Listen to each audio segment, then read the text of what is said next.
Good evening, everyone. Welcome back. We've had a few hours to recover.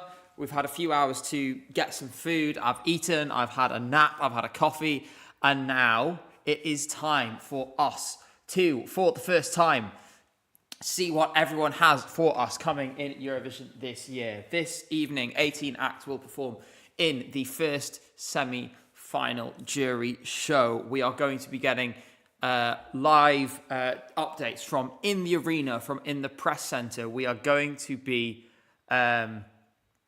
bringing everything together here for you. As a reminder, of course, in case, I hope this is obvious, but in case it wasn't clear, there is no official jury show feed. We can't show the jury show. But we can show clips from inside the arena. We're going to be doing that tonight. We have people everywhere and they are going to be sharing all the details. It's super exciting. We've already had one run through of the show today, but this is the first time that anyone in the press or anywhere else is going to get to see the show in full on screen. Actually, how it's meant to be seen on camera. So we have just 28 minutes until the show starts. So there's plenty to get through and plenty to be looking forward to. We are going to first just have a little look at what has been going on this evening so far. So let's have a little look at how this is shaping up. We're going to talk a little bit about the rehearsals, and we are going to talk about who is threatening at the top after the day so far. We're looking at how important is this show tonight. So it may tell us a lot about what is to come in the week. Remember, the show tonight won't mean anything in terms of votes unless there is some kind of failure that means that a certain country's televoting can't be used. If there is a problem with the televoting, then the backup jury scores that will be awarded based on tonight's show will be used in their place. So it could be important. It could be the most important tonight because it could change a qualifier. So we will see very much indeed. And let's not forget, of course, that San Marino uses aggregated results from other countries. So they is also relevant for tonight. Their points will be classed tonight. So let's have a look through the semi so far. No new clips, but I can tell you a little bit about what we saw this afternoon. It was a really exciting show. There was lots went well, lots didn't go so well. But we're going to start from the top and remind you some of the things that we have. Number one, Iceland starting the show. You are looking at a full Minecraft themed staging, essentially, is what we're seeing. There is part where one of the dancers pretends to swim across the stage, which is all LED oceans. Apparently, this is the best they've sounded. They are at their best so far today, which is obviously super, super exciting. Following up, we have Poland coming second. Now, with Poland, there was a fairly obvious thing that was going to happen, which was that this was essentially going to be the loudest thing possible. I'm pleased to confirm that is still the case. It's loud, it's bombastic, and it's really fun. So it seems to be working. The suspension where she's held up in the air like at the national final, that has stayed as well. Moving on to Slovenia, a little more of a mixed response on this one, where I think some people are still finding the song just not enough. It's bathed in warm orange, the staging. He's on the stage with his wife. They have lots of home pictures and videos during the first verse, which are playing on screen. And I guess the point is to really drive home this, sort of treasure the time you have with your family kind of feeling. Will it qualify? I think probably not. But we will see a lot more tonight, and it may be that tonight we see something a little different from one of these. Following that, Tommy Cash, Espresso Macchiato. This has been one of the most hotly anticipated performances in this semi-final. And what we can say for sure now, a lot of it is what you'd expect from Tommy Cash. My laptop charger has fallen out somewhere. I don't know where it's gone. There it is. This is just about what you'd expect from Tommy Cash in a lot of ways. It's a development on the performance we saw at Estilal. There's, he gets carried around in the air above a whirlpool of LED coffee beans. There's a moment where, a fan, quote unquote, breaks onto stage and starts dancing with him. So you've just developed what we've already done. The key question remains, as it has been throughout, what about the vocals? Is it going to matter in the semi-final? Probably not that much. But we come to the final, maybe it will. After those four, we will go to Spain.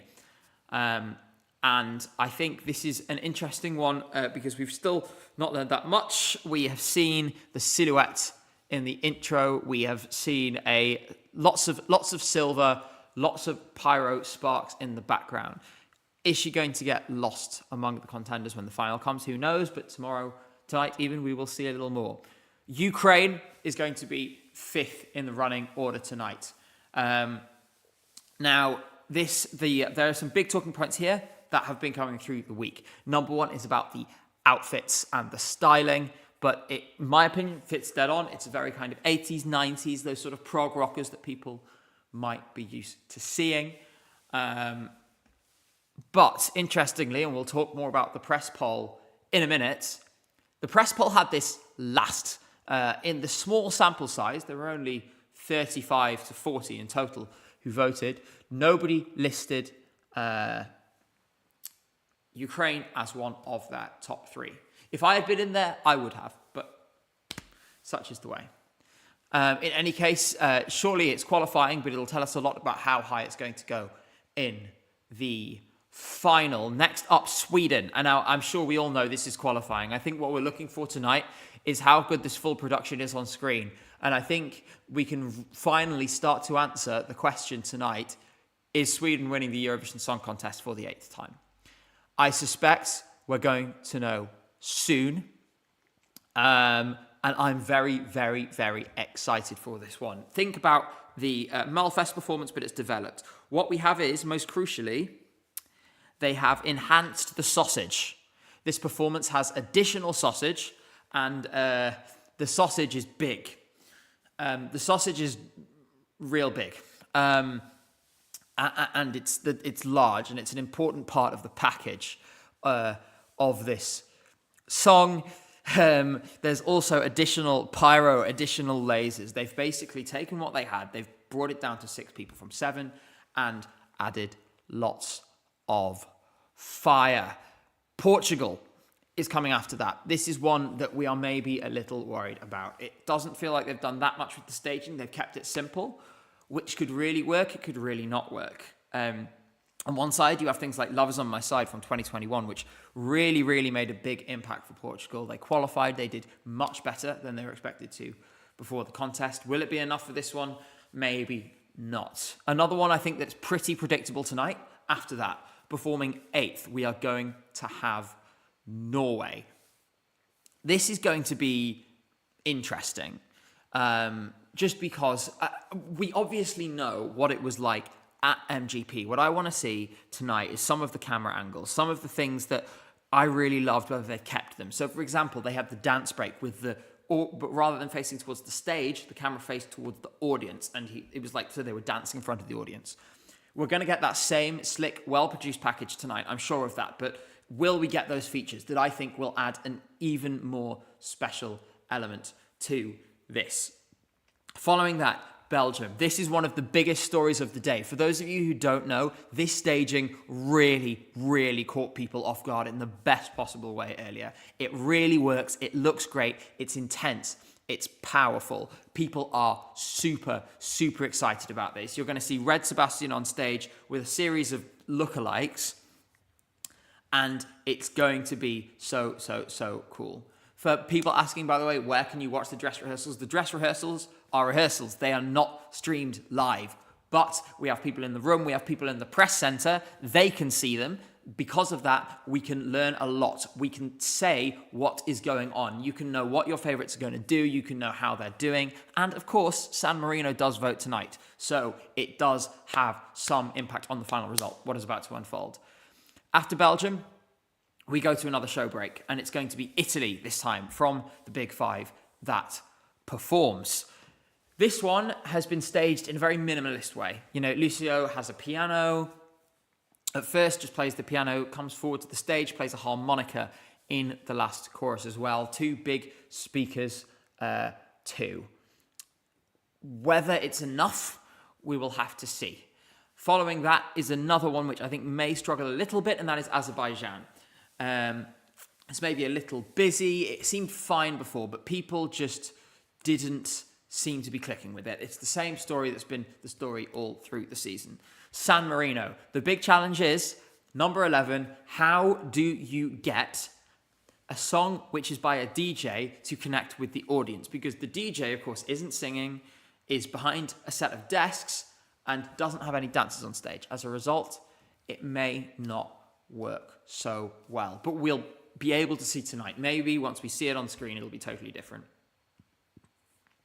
Moving on, we have Albania. Albania, I think, is one of the most... This is the most hotly anticipated thing of tonight, I think, possibly. There are so many people who have been so excited for this for so long. Tonight is the night where we will finally see it in full production for the first time. This is the final... we will finally see it in full production for the first time, and I am so, so excited because it feels like they're really onto something here. The sort of contrast between Beatrice and Kola and the spoken word and the singing seems to be working on stage. They have this half red, half white staging with a split. It's like they're fighting with each other. All the reports from the rehearsal earlier were really good. They finished high in that press poll, and we will see that in a minute. Unfortunately, the signs are not quite as good for the Netherlands at the minute. There are a couple of problems with the vocals in the rehearsal before. Obviously, still a rehearsal, but we will see. We will see how he does tonight. It may be that he silences all of his haters and brings it back again. One thing that's really worth looking forward to that we're all going to see tomorrow night is when he performs in the mirror to his younger self. Just like we saw in the video. And that is going to be really, really powerful. If his vocals hold together, this is still a contender. This is still a contender, and you shouldn't write it off. I'm seeing people say shock NQ. I really don't think so. But at the same time, worth casting your vote if this is what you really want to get into the final. Just quickly, because it is an important question. Charlie said, "Hey Gabe, what did you mean when you said if there was a failure with a country's televote, the votes would matter tonight?" So tonight, because all the juries are voting, for example, tomorrow night, there's a whole bunch of different circumstances. If there's a power cut, if we saw a Spain-style power cut tomorrow night during the show, then that country's votes would be cast by the backup jury. If there was some kind of problem with a country's telephone network, or if there was clear evidence of tampering, although there's absolutely no suggestion that will happen, these are examples of the kinds of cases where the backup jury would be used instead. Harry, don't worry, you haven't missed anything. We are only just getting started. We're just reminding ourselves of all the songs in tonight's semi-final. We still have 15 minutes until the show starts. We are going to be getting live updates from the room, from the press centre. We will be getting some video snippets. We will be getting photos. Plenty of stuff will be coming out of the arena, and we will be showing it tonight. Croatia is the next one on our list. That's the 14th in the running order. And it is, I think, it's had a bit of a troubled journey. We've seen it. It hasn't done too well in the odds. It's been struggling a little bit. And there's no sign of that changing at the moment. The staging shows that they've tried to put it together the best they can, but it's very, very difficult. Fire. It's very difficult. And thank you, Mr. Whatever, for that Prime subscription. Because it's a tough semi. It's a song that isn't really suited to Marco Bosniak's voice. And that last minute with the fire. Difficult bridge notes is still going to be a problem. Following that is Switzerland, and this was one of the biggest stories of the dress rehearsal this afternoon. Suddenly people started saying Switzerland could do the double. And at the very least, Switzerland could win the jury. Thank you, Dara, for renewing your membership. And that's exactly what you've just said too about Switzerland being a surprise jury winner. You barely see anything in the arena because she's in the middle, surrounded by television crews. And so it feels a bit like a music video. It's shot in one take. It's so beautiful. They're clearly using a different lens on the camera. So it's going to be one of the strongest host results in quite some time. Finally, closing the show, one of the most speculated about stagings, I would say, which is Cyprus. It's going to be interesting. It's difficult to tell from in the arena. The staging seemed to be really impressive. There were some reports that his vocals weren't quite up to scratch. We'll know that better later on this evening. So that's what we've got coming for you tonight. But it's not just that, because there is something very, very special that we will be sharing on this stream.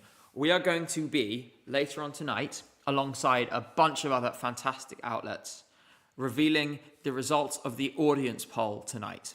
This is one of the most helpful pieces of information we are going to find out over the next few hours, because it is the first time that we will get a reflection of what the public thinks of each of these songs. We will start to get an indication of where those public votes might be going. That will be revealed live here at about midnight Basel time. So that is about 4 hours from now. So, lots to do, lots to get on with. Firstly, I just want to thank everyone who's supported so far. D.O. says, better to play to camera than to play to arena, and donates £2.50. Yes, indeed, I think it's very true.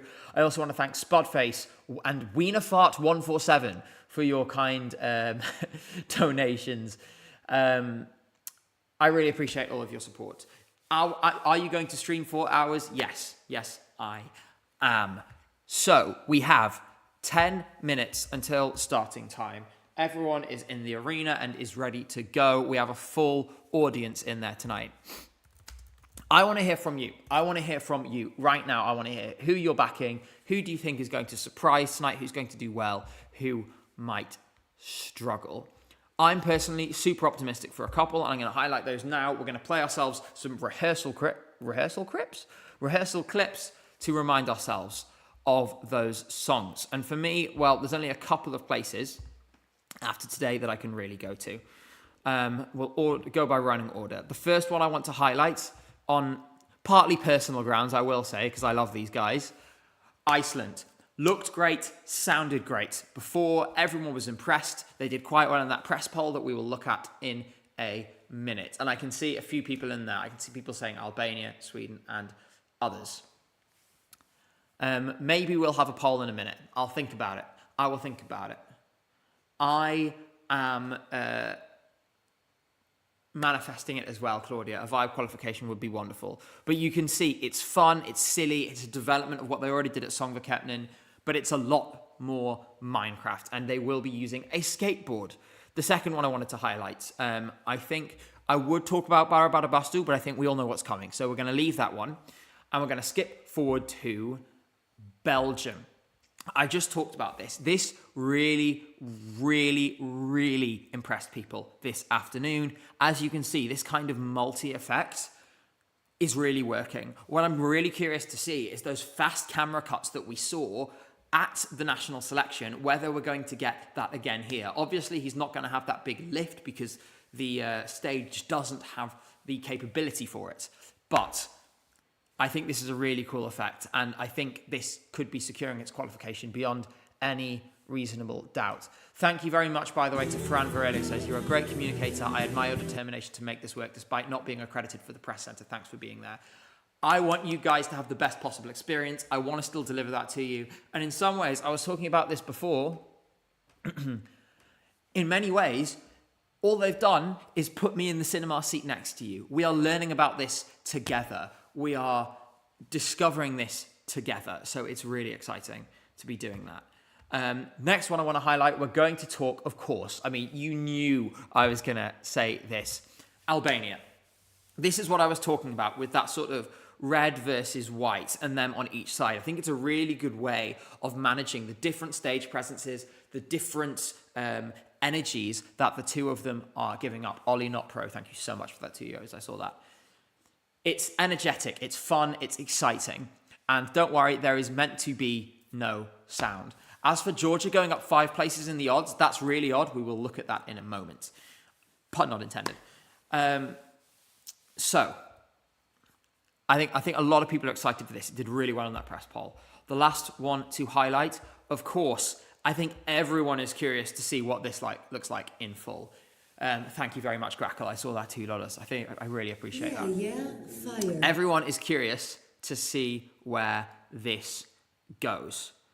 It's the Vitruvian Man, right? But we know these props are moving. And there's also the question mark over his voice that means there are so many moving parts. Grey Gravity says, Sergio high end is a cheat code at this point. Yes, I agree.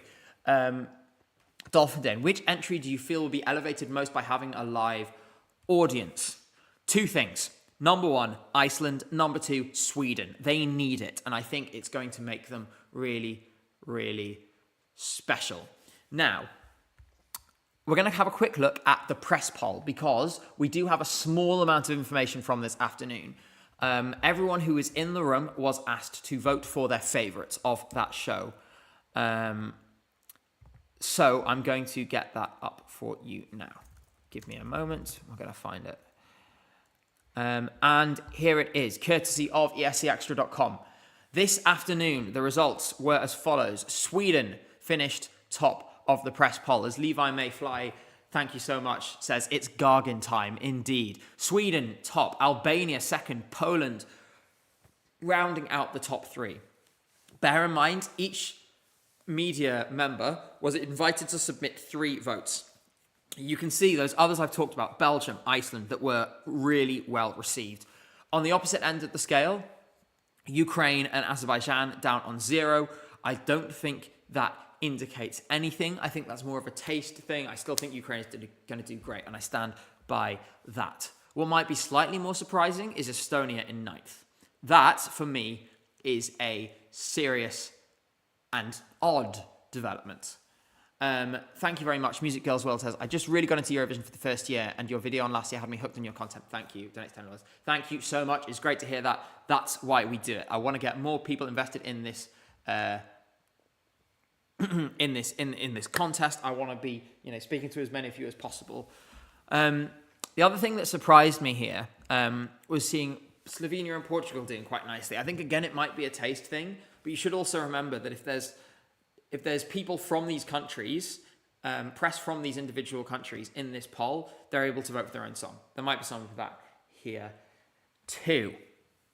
And who knows, the crowd could respond very differently. Jens says, I'm Dutch, but I'm living in Belgium and have a SIM card from both countries. Which can I use to vote? Because you are in Belgium, only your Belgian SIM will work and you can vote as part of the Belgian televote. So for example, I'm here in Basel. I can't vote at all because I have a UK SIM card. So, I leave it in your reliable hands. Now, on the flip side, the ones who we're worried about tonight, obviously we talked about Cyprus and the difficulty that with the vocals could just be a rehearsal thing. Goodman mentions the throwback to Ireland topping the press poll last year, and it was pure joy. It was for me too. That was so exciting. I'm looking forward to seeing Ireland on Wednesday as well. I think they are going to do better than we expect, potentially. The vocals, like I said with Cyprus, it's difficult, it's a problem. Could it work out still? Yes, I think things could be fine. I'm choosing not to be too concerned for now. Wait till we see what happens tonight when it matters, because they will be giving their all tonight. There are votes that are staked on tonight. The other one that I think people were worried about was the Netherlands. Again, give them a chance. There's, breath control, there's excitement. It's a difficult thing. Very quickly, I just wanted to say thank you to, I've seen N Swans and others over on Twitch subscribing. Thank you. I really appreciate that. So, we are approaching the time. And because I know you all love polls very much, I am going to poll which you're most excited about. There's a few I highlighted at the start. Those are the ones I'm going to poll on who you are most excited to see tonight. So, let me just do some typing. And so, who are you most excited to hear about tonight? And Twitch mods, please back me up on this one. So we talked about Albania, we talked about Iceland, we talked about Belgium, and we talked about Switzerland. Those are my ones to watch for this evening, and they're going to be what we poll on first. Let me know who you what you think, and it'll be exciting to hear your opinions. Thank you as well. There was a YouTube membership that came in there that I missed. Kodazaimeru, thank you so much. Now, I can already see a big potential favourite in here, and perhaps a little indication of the audience with the popularity of Vibe, but I'll give you guys a couple of minutes just to think about that one. We are awaiting the start of the show. It should be in the next few minutes. Can a mod please get into Twitch chat? That would be nice. Thank you. Someone asks, Fen says, do you think we'll see Palestine flags in the arena? You know, on the basis of the fact that people were openly waving at the flag parade, I think probably yes. But the thing is I actually think it will reduce the tension. This is what I think about last year as well. And while the policy of any flag that's legal under Swiss law can enter is the right one, I think it gives people an outlet to express their opinion that helps actually, it's a bit like a pressure valve, right? People feel more able to express themselves, and because of that, the attitude and the atmosphere is better. That's what I'm really hoping for tonight, and that's what I feel like we are going to get. Now, I'm going to close that poll, and I'm going to see where we've popped out. Dunder, yes, I need you to mod on Twitch chat as well. Your username, let me know your Twitch username, just post in the Twitch chat. 34% say Albania, 27 Iceland, 20 Belgium, 17 Switzerland. And I can now make Dunder a mod. There we go, Dunder. You are now the boss. Everyone be nice to Dunder. Zella says, first time I follow Jury Show will be streamed or shown somewhere afterwards. It will not be streamed.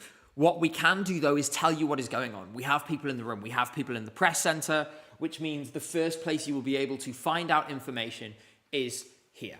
And I will be able to shed a little more light. Ren Igu, thank you for that Prime sub. Thomas McIntyre, thank you for that membership over on YouTube. Then, later, we will have even more of an idea because Ben, who was on the stream earlier, is going to be joining again. He's going to help us reveal the audience poll. That's going to be at midnight. Kayla, thank you for your ongoing support. Says, I'm so ready to rave under the Gobe lights. Indeed, it is Gobe lights time. Now, Dunder, if you want to set up that same poll on Twitch, and I'll read out the result of that. Sam G says, I know we haven't talked about it, but seriously, what would happen if Israel won? Would you do your same coverage each year? So Israel isn't going to win the contest, firstly. I think there's no chance that Israel will win the contest this year. Siamon, you are in the right place. There's lots of Rowa fans here. If Israel did win the contest this year, I certainly wouldn't go. We would see, I think, on coverage. It may be covering national finals, not Eurovision. It depends. And ultimately, like, this is, I make a living from this. So it's a difficult thing. It's a difficult question because it also is about my livelihood and my ability to, pay my mortgage and my bills. D.O. says, we get to see clips from tonight on the Rest of World Vote site. Well, there we go. And thank you, Florian, for the gift memberships too. Dunder, the options were Iceland, Belgium, Switzerland, and Albania.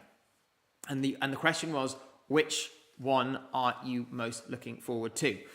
Agdron says, immediately enter the chat and see people demanding a poll. Yep, this is definitely an SC Gabe stream. I'm nothing if not consistent. I'm nothing if not reliable. We are minutes away from the start here. And I'm going to wish luck to all of my friends who are providing feedback. That will be the case all week. Now, we are also going to be keeping an eye out on some of our favourite outlets who are also doing live blog coverage tonight. I'm going to be keeping an eye out for our good friends Eurovision Tom and Aussie Vision and Eurovoix and so many others. I'm not sure who is doing live blogs tonight though, so we will make sure we get some up and we see what different people are saying, what different people are interpreting.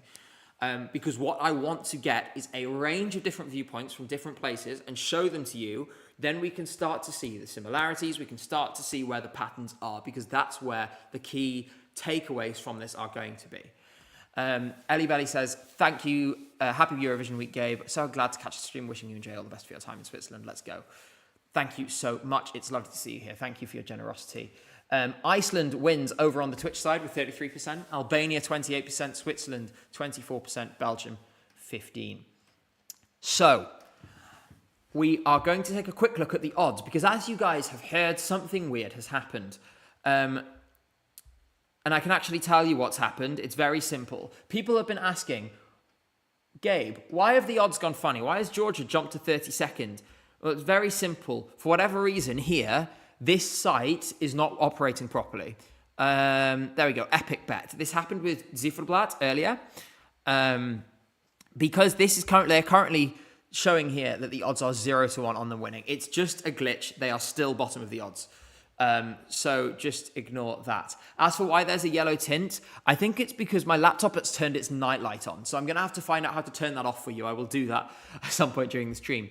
The other thing to note that has changed since this afternoon, Switzerland is now in 8th place in the odds. Let's not forget, it's now covered a significant amount of ground in a short time. This here is the graph of Switzerland's placement in the odds, and you can see before this week it was hovering in the mid-teens. A big jump after the rehearsal clip and another jump today after.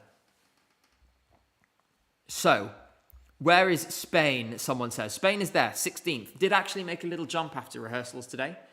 And I'm not sure. I am awaiting, the show should be starting very soon. I'm just keeping an eye out for that. I'm also keeping an eye on our friends in the arena. I'm keen to hear from you all tonight, so please do let me know who your favourites are, who's doing well in your opinion, who do you think is going to be exciting. What I can show you now very quickly, they are setting up as we speak. This is from just a few minutes ago in the arena. As you can see, they are setting up for the interval act. There is yodeling, there is alpine stuff. It's very exciting. So, it's happening, guys. We are finally here. The season has been long. We have been looking forward to this all week, and now it's here. Someone's asking, will we hear any sound? I can't play sound. I can up to 10 seconds. So they have maybe 10-second clips from each song later. Now, I'm seeing lots and lots of opinions. I'm seeing people basically backing everyone, which is really refreshing to see. I'm seeing something I haven't seen much of this season because I loved Zifferblatt, and I'm really relieved to see that there is some of you rooting for them. There's been, I think, a certain amount of disappointing discourse around their song this year, and they are really, really great. Obviously, from a personal note, I love Vibe. I have spent so much time with those guys over the last couple of months. We played Minecraft. We did that amazing charity stream together.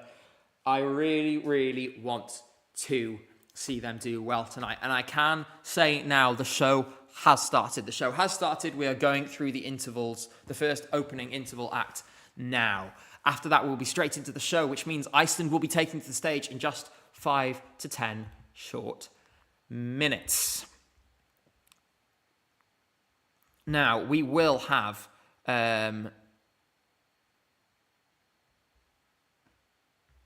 So I just read a really nice compliment on Twitter. Someone said something really nice about me, so it made me smile.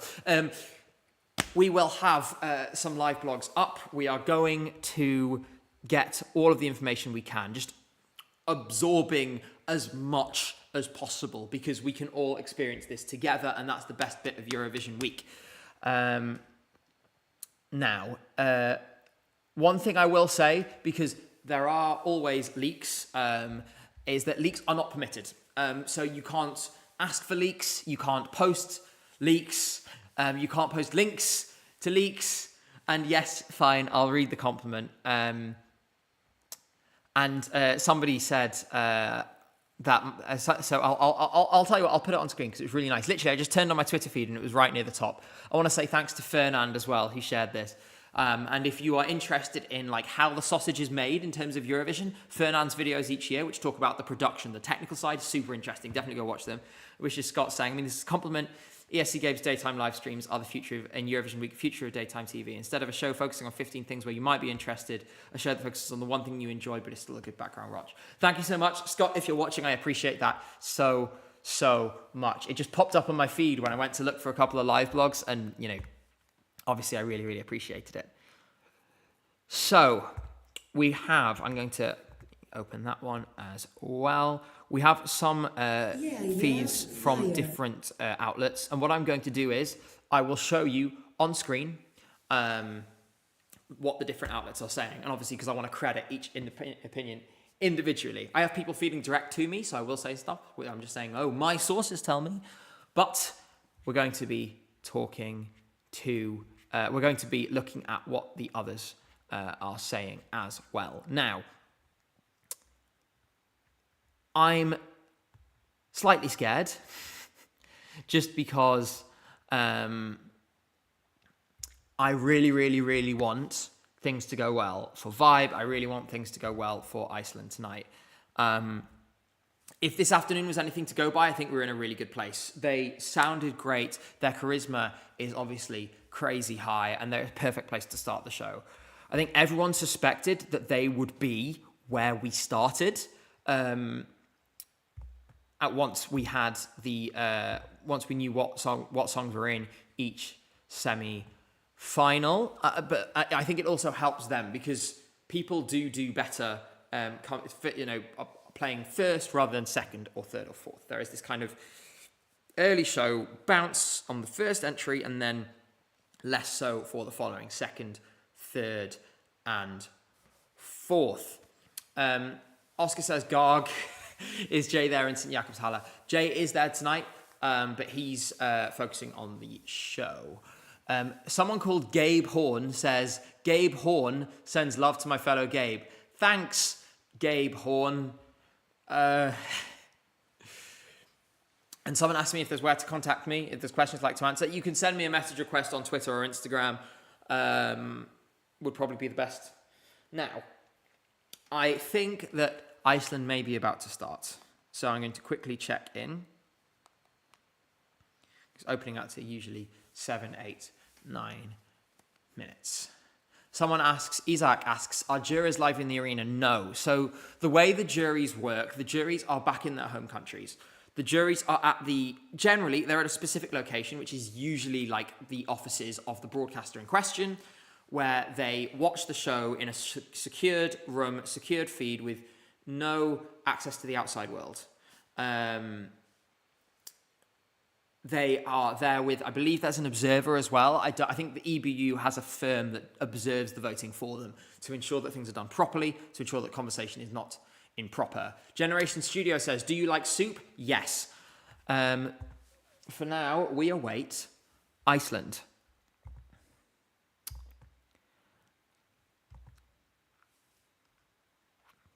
I do now have, the hosts are on stage. We are ready to go. So I believe they'll now be doing their intro, and we're about to have the first postcard. I will try to tell you guys a little bit about the postcards and where they are. In the meantime, everyone tell me your favorite soup, because soup is the GOAT. And I'll tell you what, I'm going to need a lot of soup this week because my voice is really scratchy. People are asking, why did Sweden jump in the odds today? And you know what? It's a valid question. Let's take a look at it. So, if we switch over here to the odds, and I really need to turn off that night light, don't I? I will find it in a minute. It's done it automatically, because it always does, and I set it up like 3 years ago. As you can see, Sweden's winning chance has bounced up to 41%, but this is a quite sudden phenomenon. You can see we were kind of up here towards the end of April, dropped off, sharply rocketed up in the last couple of days. I suspect this is on the back of a few things, such as, the press poll, the fact that it has translated to the Eurovision stage. People are feeling confident. Now, whoever said Lumo soup is their favourite soup, I want you to know that God is watching. And secondly, I am going to find out how to turn off this nightlight. There we go. No sleep for us. This stream is now 20% less cozy. Do I like bread? Yes. Do I like cheese? Yes. Switzerland is 8th. Please react. Yes, I did before. Iceland about to start on stage. We have live blogs ready. We have people on site ready. Bear in mind, things will start moving fast. At the moment, we are waiting for it to start. Once it gets going, things are going to be rapid.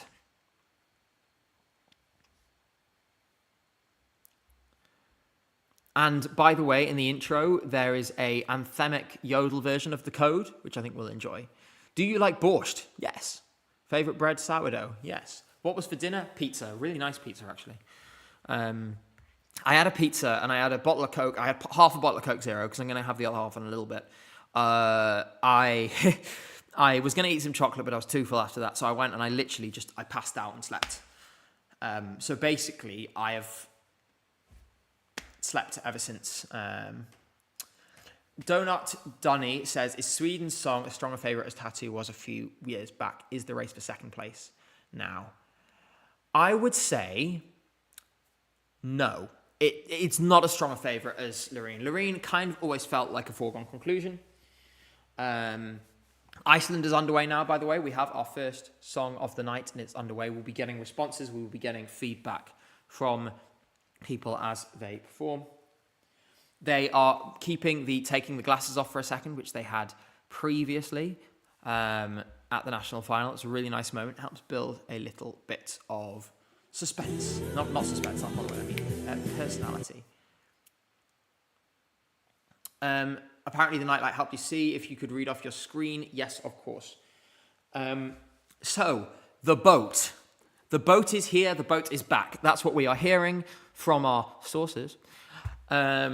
They've developed the concept from the national final. It's stronger now. It's better now. And by the sounds of it, they are looking really good tonight. It's slick. Slick is the word it was described as. So while we're waiting for a little bit more feedback, I'm going to keep trying to catch the questions, which are going fast through chat. Deg Hosto says, do you like Latvia this year? Yes, I do, but you have to stop spamming. You've already been timed out once. You will be banned if you don't stop spamming.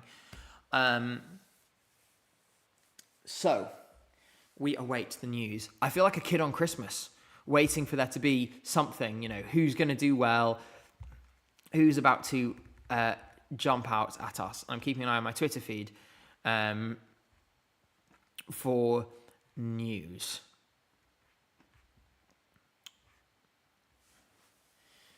It's still going on, I believe. I think they might be in the bridge somewhere. But we are waiting for now. And in a moment, there will be stuff to come through. At the same time, obviously, we're on a slight delay because people in the room are going to enjoy the show, right? They want to watch the performances. They want to engage with it too. We will have short videos, about 10 seconds each of each performance. We are allowed to play 10 seconds for you on stream. That's what I'm going to do. Someone says, how much wood would a woodchuck chuck if a woodchuck would?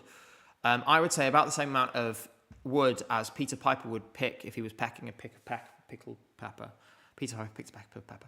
In any case, we are waiting for some news from Iceland. I am eagerly awaiting because I'm on the edge of my seat for these guys. They are some of the nicest people in Eurovision and they deserve the world.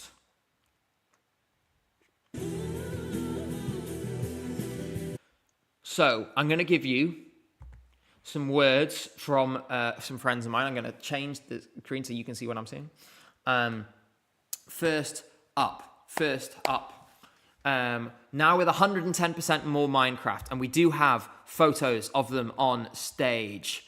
They sound good. They're interacting with the cameras and crowd. They seem to have a great time on stage. The crucial words here. I can't see this non-qualifying. This is fantastic. Some of you have pointed out what Tom says. It's going to be so painful if this doesn't qualify. Quote, it's fucking wonderful. I couldn't agree more. It's an exciting time. We're going to keep an eye on what else comes out.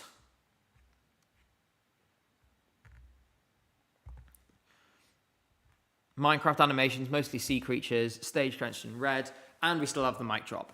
The other thing we should say, by the way, is that there is swimming. They simulate swimming across the stage. Hopefully we will get a video of this soon. There are some people taking videos in the arena. We are allowed to show audience footage. Again, only a little bit. Justyna Styczkowska is going to be next from Poland as well. So there's plenty still to go tonight. Iceland has risen 1% in the odds to qualify right at this very moment. Well, we should remember that a lot of the betting companies and so on, they have contacts. They have contacts in the room so they can update odds straight away. The last thing they want is to be caught with their trousers down. So I can go there now and look and keep an eye on those odds for you. We will probably see updates happening as we run through the evening, and we can see where things are starting to go. Question for £10,000. Are you a wiper or a cruster? I'm a wiper because I'm not disgusting. I would love to see if we can get just a little 10 seconds of Iceland to show you. I will do my best for you, but I can't promise anything, of course. Let's see how things go. Quick note on the postcards. I've just had a note sent to me about this. So on the postcards tonight, physical postcards, they take them out of a cupboard apparently, and then they're transported to that place. So it's different locations in Switzerland. Much the same, similar sort of vibe. They've added, yes, Minecraft style augmented reality. It's going to be fun. It's going to be really, really fun. And to be honest, it sounds like they've done everything they can tonight. Obviously, we have the first points tonight. Charlie asks where I'll be watching the live shows. I'm going to watch them with my friends because, I'm still a fan. I still want to enjoy this like everyone else, right? But I want to enjoy it as a fan and also share it with you guys. That's what we're going to be doing. There is going to be videos the next day. Let's hope we get some video too. Grey Gravity says that frame is blocking so many views. Yes, it is. A lot of people don't have perfect vision because the frame is obstructing. Thomas McIntyre says Croatia could get some Irish points. The media over here is promoting that one of the songwriters is a school teacher over here. Thank you for all you do. I appreciate that. I'm not sure that's going to happen, but we will see. Thank you. Enmitter24 apparently rated, so I appreciate that. Thank you so much. We await news. I want to bring you news, but I am simply waiting for now. Justyna is live on stage at the moment, and I have our first comment, which is very simple. It's bonkers. So, it's bonkers, it's over the top is the best way to describe it. One concern is that it's an experience that doesn't translate quite as well on broadcast as it does in the room, but I'd still be confident. If there was anyone who was going to be able to sell ridiculous, over the top, silly, it was going to be Justyna Styczkowska. She is one of the most experienced performers. Thank you so much, David Nordland. I see you. Thank you so much for that. One of the most experienced performers in the show. And she was always going to be able to deliver something really special. I kind of like the everything burger. At the same time, I'm seeing a couple of people saying this sounds really good and it's vocally really, really strong. Maybe that could push it towards top 5 in this semi-final. That would be very exciting. I mean, the thing is, to be honest, I don't know why anyone would be surprised about Poland's vocal being perfect, because she's incredible. She's been doing this for years and years and years. There was always going to be this effect. Now, I want to show you something which has been pointed out on the live stream. We've been talking about Iceland. Roman, thank you very much for joining as a YouTube member. You get videos a day early now. That is the first little odds effect of the night. We can start to see it, and I'm going to bring it to you now. Iceland is ticking up in the qualification percentages. We started tonight in the 30s. It has ticked up to 41, and we are at the highest likelihood so far. This will take a little bit more time to settle, because there's also the other songs around it where if they are seen as less impressive, they might fall too. This could be the night we see Vibe in the top 10 in the odds for the first time to qualify. Do not go anywhere. You do not want to miss that. David Nordland says, and thank you for the support, what do you think of UK, Spain and UK being top 3 for last place in the betting odds? I am going to quickly get that up now. Where is it? I don't have last place betting odds on here, interestingly. Top 5, top 10, Balkan, Nordic, Big 5, Baltic, Jury and Telly. So we'll come back to that later. But yes, vibe sound fantastic. I'm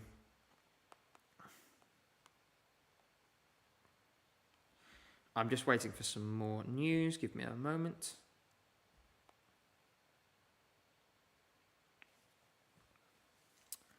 So, is there a more button that I missed? More? Last. Here we are. So, I actually think a lot of this is a low volume betting market. A low volume betting market that is skewed towards the UK. William Hill is a UK-based betting company, and these markets will be heavily affected by UK betting. People in the UK are going to bet against themselves. It's just what we do. So I wouldn't worry about it. We are not coming last. There is no way that we are coming last. I can promise you that. So we await some more news. I'm going to check if we have any video of anything. It would be great to show you. I, in fact, do have a little bit of video for you. Let me just check it because I want to make sure I get the last segment. We're going to get 10 seconds of vibe on the stream. Here we go. And what I'm going to show is the last 10 seconds. Because their vocals sound great. You don't need to worry about that. But here we are. Here is a little bit of 10 seconds of vibe from tonight. As you can see, more violins, dungarees. And the mic drop has remained in the show. They sound great. They look great. I'm really, really excited about what they are going to deliver. We are also going to have 10 seconds of Justina, which I will show for you now. Remember, we are only allowed to show you 10 seconds. But as you can see, she sounds great. We have pyro, we have dancers. It's everything we expected from them. So, that is our first 2 entries. We are going to keep having 10-second snippets from every single one tonight. We are permitted to do that. That is in the press rules as well. Even for accredited media, they are allowed to film and share up to 10 seconds from each performance. I'm delighted to report we can also do the same for Clement now, and then I will go to some comments as well. Big audience reaction to this. Big audience reaction. And let me tell you, this is a really, really special shot. So I'm going to play it for you now. Here we are. As you can see, he is suspended in midair. And he turns of his own accord. That is a really, really cool shot. Really, really cool. So, will we see Slovenia going through tonight? It's a clever shot. It got a big response from the audience. And the home videos in the start really, really come across well as well. So Mojo says, why not want first person clip 0 to 10, second person clip 10 to 20, and so on? Well, we're only allowed to show 10 seconds in total. We can show 10 seconds of audience footage. That's all we can do. Even though I'm not in that press center, I am sort of I'm behaving as if I was. I want to keep things very strictly to the rules that have been set out because I want to respect the artists and the rules that they've signed up to, the rules that I want to go with, the rules that delegations have agreed to. That is 10 seconds of each song. We'll try and show you the good side of every performance. So that's our first few songs. And already we have some surprises in there. We have a really cool looking shot from Slovenia that we've just seen for the first time. Meanwhile, over in the odds, I don't know why someone's saying, oh, Iceland fell to 12th in the odds. They've been 12th in the odds to qualify for a while. Don't worry, I still think it's going to happen. Obviously, we could see a big shock. We could see someone who's we thought would easily go through, not go through. On the basis of that, we are going to start up a poll right now, and we are going to ask you all if you think Slovenia is qualifying, because that is a key question. And Werty, what did you say? Where is this footage? I need it. Go back on the stream, you'll see it. just hop back on the stream. There was 10 seconds of each one. These are being sent directly to me. So they're not available anywhere else. You will only see those clips here from the floor in the room, what it looks like. We await the next song now. It's like I said, things are going to get breathless here. There's going to be a lot going on. We do get to see some really special things. And I'm really excited to be bringing that to you. Estonia is up on stage right now. That's Tommy Cash, of course. He's been in a bit of bother today, a little bit of controversy. Not that he's ever shied away from such things. Let's see where things shake out for Tommy. What I think I might do, guys, is I will also show you the rehearsal clips we've already seen to jog your memory. Now, we await some news of Estonia. They are on now. We'll see what people are saying. Beg my pardon. No news yet. I will say, again, not much by way of surprise, I think, we're expecting here. But we will see. Apparently, by the way, and this is something I just want to take note of. Apparently, I'm just looking at this here, the LEDs are potentially a little bit low res. Hopefully, we won't notice it. That said, I'm just hearing now there has been a big reaction to Tommy Cash's gag with his fan that he brings on stage that I discussed before. That's some fresh news.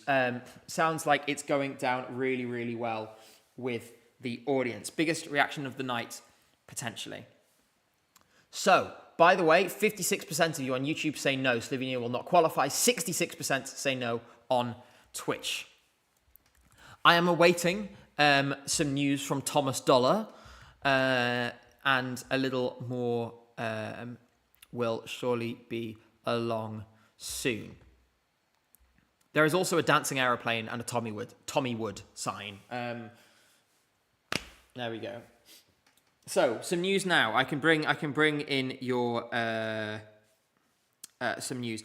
Definitely going to get big points. The gag is smartly done and it's really cute. It kind of rounds off Tommy's sharper edges, I think, so that people are more likely to vote that way.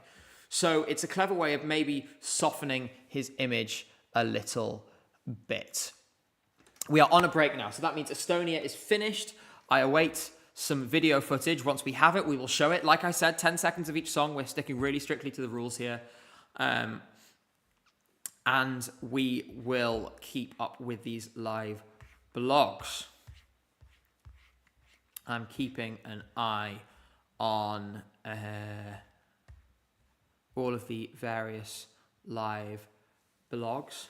And the gag with the quote unquote the fan coming on stage, the security then drag them away. It's a clever little gag.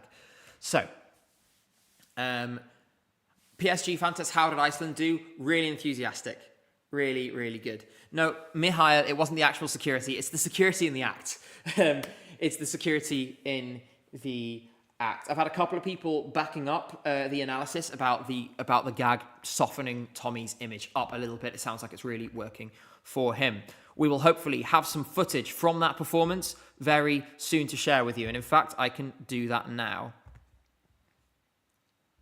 And I can show you the fan being carried away. So, here we are, 10 seconds from Espresso Macchiato, live just a few minutes ago. As you can see, getting carried off. The beams in the background, the flying in the air, just as always. Very similar choreo to the national final. Very similar indeed. So, we've had our first 4 songs. So far, everyone's delivered, and that makes it difficult because every piece of logic would have only 3 of these 4 qualifying at most. And obviously that then says, well, who's out? And we will have to see. Apparently they're doing the bird dance right now, the hosts. I don't know what that means. I'm kind of scared of that. I guess we'll have to see.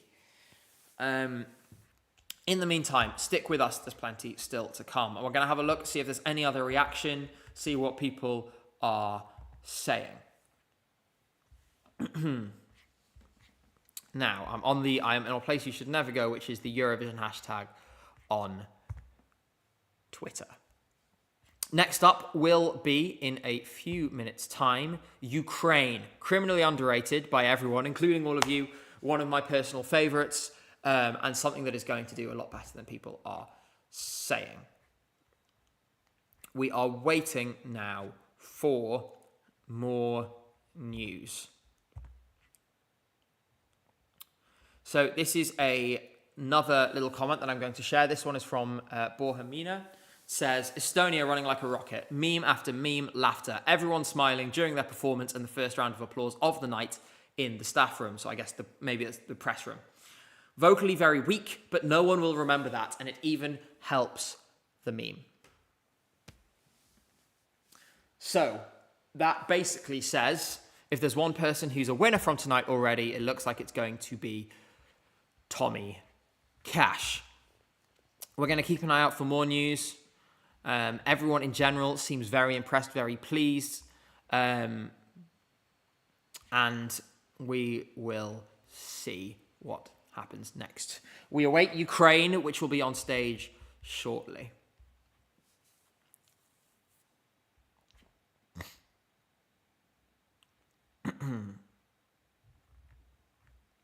We await further news.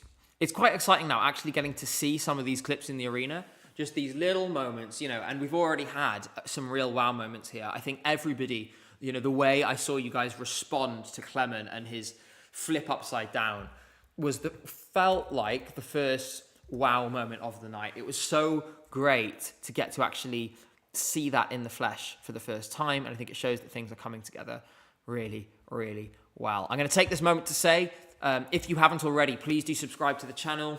We post Eurovision videos every Friday. This week, it's going to be Wednesday and Friday at 7 p.m. UK time. That's 8 p.m. Central European time. People are right, by the way. It's Spain next, not Ukraine. My apologies. Make sure you're subscribed here. You can follow me on social media. All the links are in the description. If you want to support the channel financially, as I said before, this is how I make my living. It's something I love very much, and I'd love to keep doing it. I'd love for it to be a full-time living as well.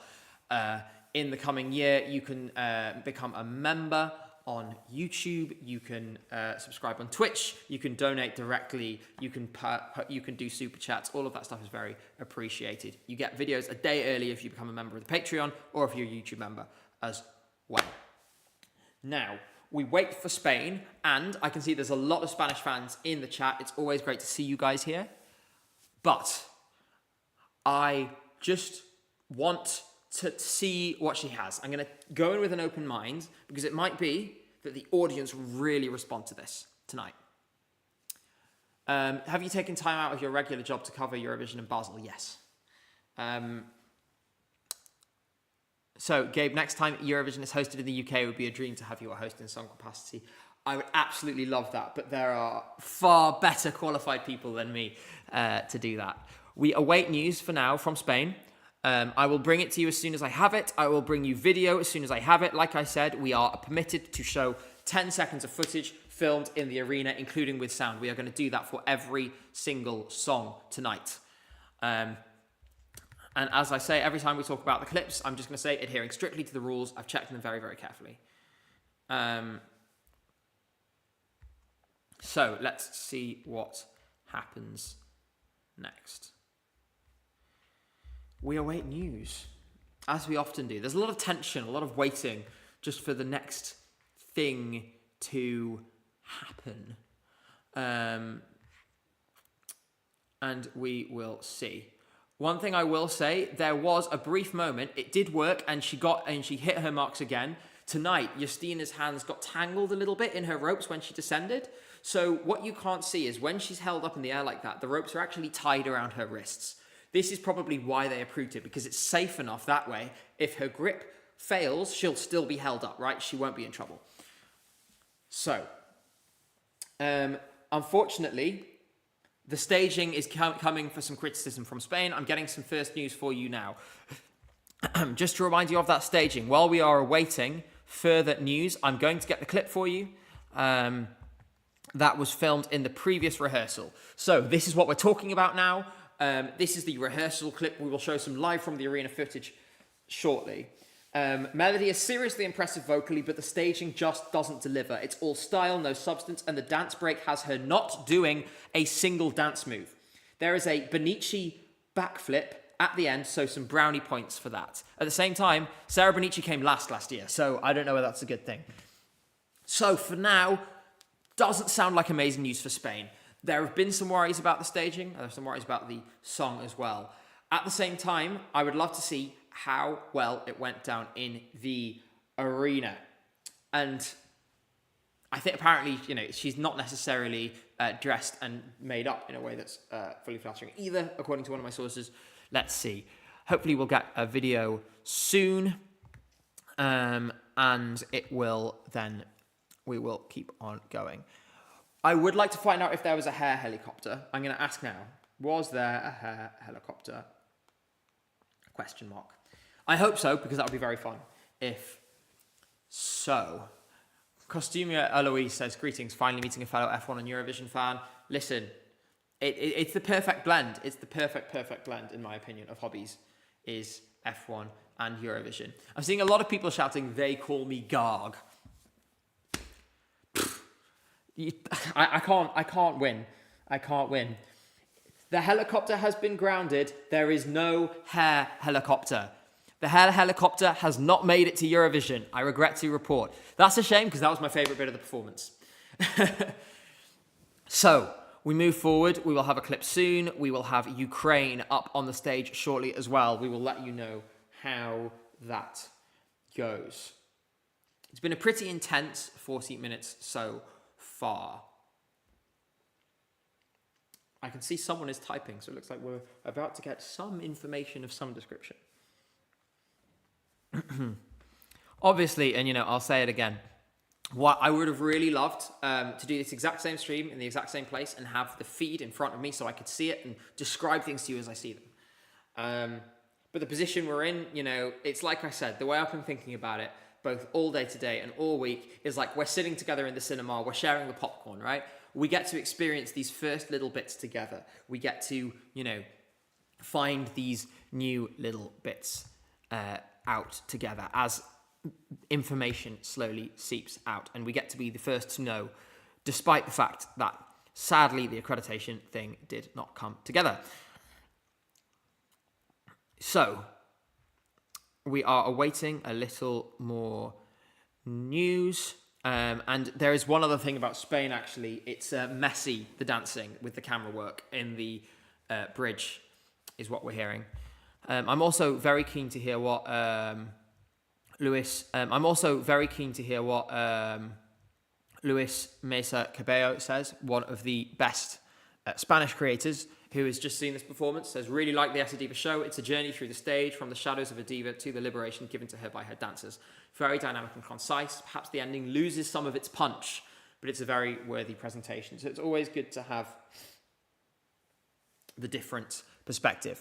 Some news in from Zifferblatt. We're still waiting on clips from Spain, and we'll get a clip from Ukraine soon as well. And the news is as follows. I've been given the following update. The Ukrainian act uses a blurry filter to evoke a Bowie-esque 70s aesthetic, but it doesn't quite land in the actual performance. I don't know if I agree with that, because, oh dear, I can see a lot of streams dropping, actually. Let me investigate that urgently. Okay, we should be better now. There was some issues with the stream for a moment there. We dropped a few frames, but it looks like the speed is all back. Everyone can see. We're all still here. Okay, everyone's fine. It was just a jump scare. Don't worry. So, all I can assume is that it was the Russians trying to stop me talking about Zifferblatt. Putin is watching this stream and desperately smacking his button. In the meantime, we are going to persist. Right. Nothing they can't improve, but the staging is a bit hard to grasp as a concept. 70s sci-fi B-movie is what we're saying. The thing is I really like that, and actually that really, really fits like it really, really works for their specific vibe. Yes, vibe mention. If the stream is still gone anywhere, by the way, just refresh the page. Tell people in chat if they're not seeing it, then refresh the page. Because now, for me, on my side, everything is working normally and fine. So, I'm a Zifferblatt defender. I'm still a Zifferblatt defender. And I still think it's going to do really, really well. We have a clip from Spain now. I'm just going to watch it through. I'm going to see if we can get the... So. All right, I'm preparing to show you this clip now. Yeah. I'm going to show you the early part and the big note. I'm going to show you the big note and the 10 seconds after that. Because we haven't seen this yet and we saw the later part before.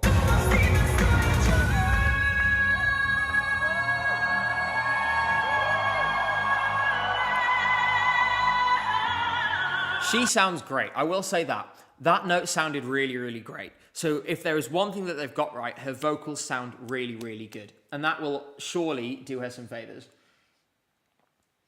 Because I thought that sounded really well. I thought that was probably the best I've heard it. Obviously, in the arena, it sounds a little different. We don't know whether it's absolutely nailed on. We will bring you a Ukraine clip as soon as we have it. And apparently, as that is happening, everything that worked at Melfest for Sweden has been upgraded. And the words are, this will be so hard to beat. Vocals, solid, great noise for it in the arena. When we look for the audience poll later, we will then hopefully be able to get a bit more of a read on that. We have more messages coming in. We have more people feeding back information. So we will provide you with as much as we possibly can. As we now come close to the halfway point of the show, it's flying by. We're going to have a long time to talk about everything afterwards because, like I said, the audience poll is not going to be for a while. That's going to be at about 12:30 local time. That's 2 hours and 45 minutes from now. Is there a clip for Albania? Albania have not performed this evening. They will be on later. Don't you worry about that.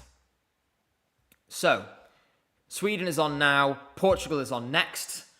In the meantime, we're going to have a look for a few more messages about Kai.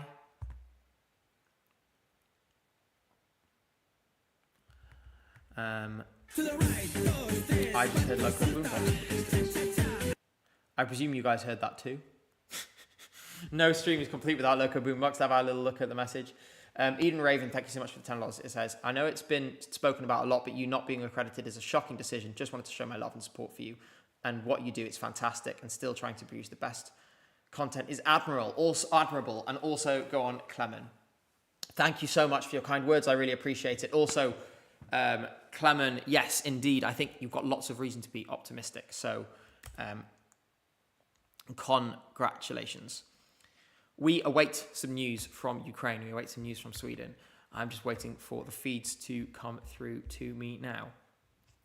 It's going to be very hard to beat this masterpiece. Biggest applause of the night. And there we go. There we go.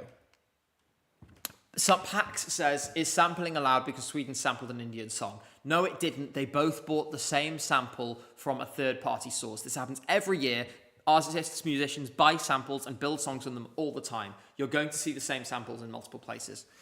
For what it's worth, I've heard both songs and Bara Bara Bastu develops it way more than that other song does, in my opinion. So, let's put that one to bed. In the meantime, we are awaiting some news from Ukraine and Sweden. Let's take a moment to remind ourselves of their rehearsal clips, which we can show in full. We saw these the other day. We were talking about the 70s Bowie-esque filter and the dressing style. All of that is really clear here. I think this is maybe, for a younger audience, something that they might not connect to quite as well. But in my opinion, and remember, we can't play any sound, which is why you're not hearing it, I think it really works. I think it's really nice. It gives this almost slightly nostalgic vibe. And I would remind you, what's the song about? Like, think about it. What is the song about? It's a song about hope. It's a song about nostalgia, and it's, sad that hasn't been fully understood yet. I feel like these guys are maybe being misinterpreted, and that makes me sad because they are a great, great artist. And yes, the sausage is huge. I'm going to try and find you a photo of the sausage, if we can get one. Like I said, just waiting for clips to come through. I actually have a clip of Barabadabastu now. I'm just going to check it, make sure we find a good moment. There is Pyro.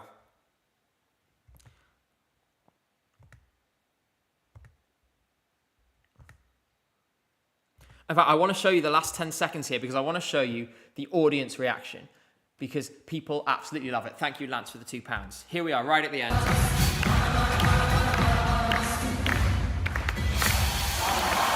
Audience goes absolutely wild. People love this. It really is that good. I wanted to show you that for this one because, to be honest, you've seen this performance before. You know what it's like already. It tells you more, you learn more by seeing how the audience is responding. And the fact that people are still responding that way. Vibe in chat says W Garg.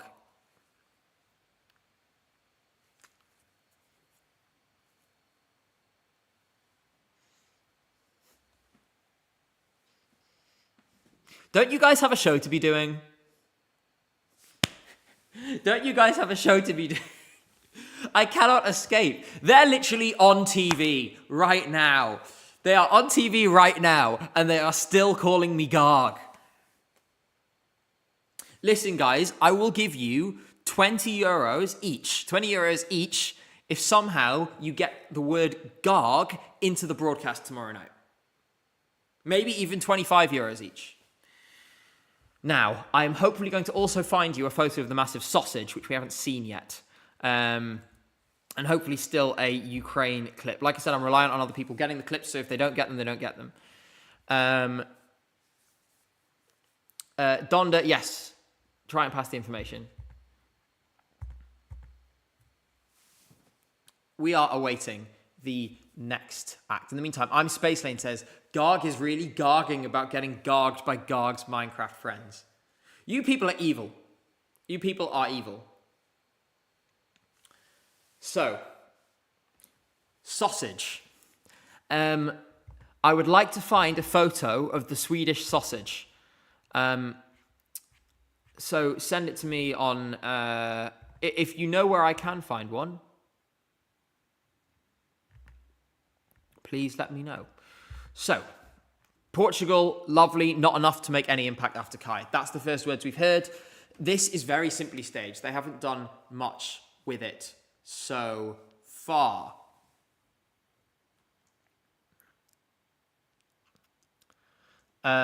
It's very simple, very similar to how things were before, which is unsurprising. Name reveal says Gabe needs to meet Park to demonstrate that they are not the same person. Well, boy, do I have news for you.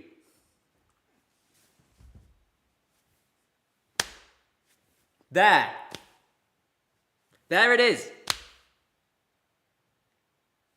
There it is.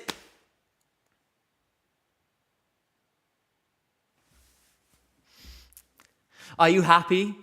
Are you satisfied? Because you know what I'm thinking? We took this photo and then I looked at it and I realized this doesn't dispel the rumors we look like each other. We look even more like each other in this photo than we did before.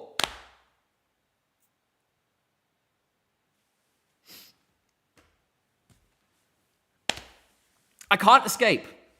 Every day, I'm losing my mind. Now, we have Portugal still going on. I'm looking for some more words. Hopefully, we will hear something more of it soon. Obviously, it doesn't really make an impact after Kai, and that seems to be the problem here.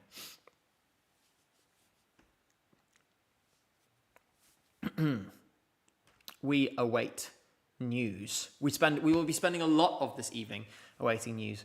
Well, Zero True says, well, this explains the story you once told about the Azerbaijani cashier. I should tell that story very quickly while we're waiting for some more news. I was in I basically, because I studied Russian, and as part of that, part of my course, you had to go to Russia for some time to study Russian there and do Russian courses. So since it was part of my course, it was part of my degree, I had to do it, off I went. There was a corner shop near where I was staying, and I'd go there to get food every night. And there were two guys, one from Uzbekistan, one from Azerbaijan, who, the Uzbek guy was always lovely. The guy from Azerbaijan was always a bit grumpy, and I can never work out why. And thank you so much, Grackle, for the $1.99. And then one day, the Uzbek guy asked me where I was from, and I explained, I'm British, I'm studying Russian, all the rest. All very nice. Then the next day, I went back in, and the Azeri guy was there, and he was super, super happy. He was like, he was like, great to see you, being really nice. He'd never been this nice to me, ever. And as I was paying at the till, he sort of chuckles and he goes, I thought you were Armenian. And I'm like, what? I was like, I've sort of stood there. Like, when you hear something, like really unexpectedly, and you're like, that is definitely racism. And you hear it and you're sort of like, huh? So that was a bit terrifying. Anyway, we really must press on. There are more songs still coming. Next up, Norway, and this is interesting. While it's good, there are parts that aren't great. On broadcast, the dance break doesn't really carry well, and the shot selection is poor. A couple of shakes with the vocals on the run as well. We do have a clip of Portugal, which I'm going to show you momentarily. It's going to start with the big note again. So here you go. Here's 10 seconds of Portugal.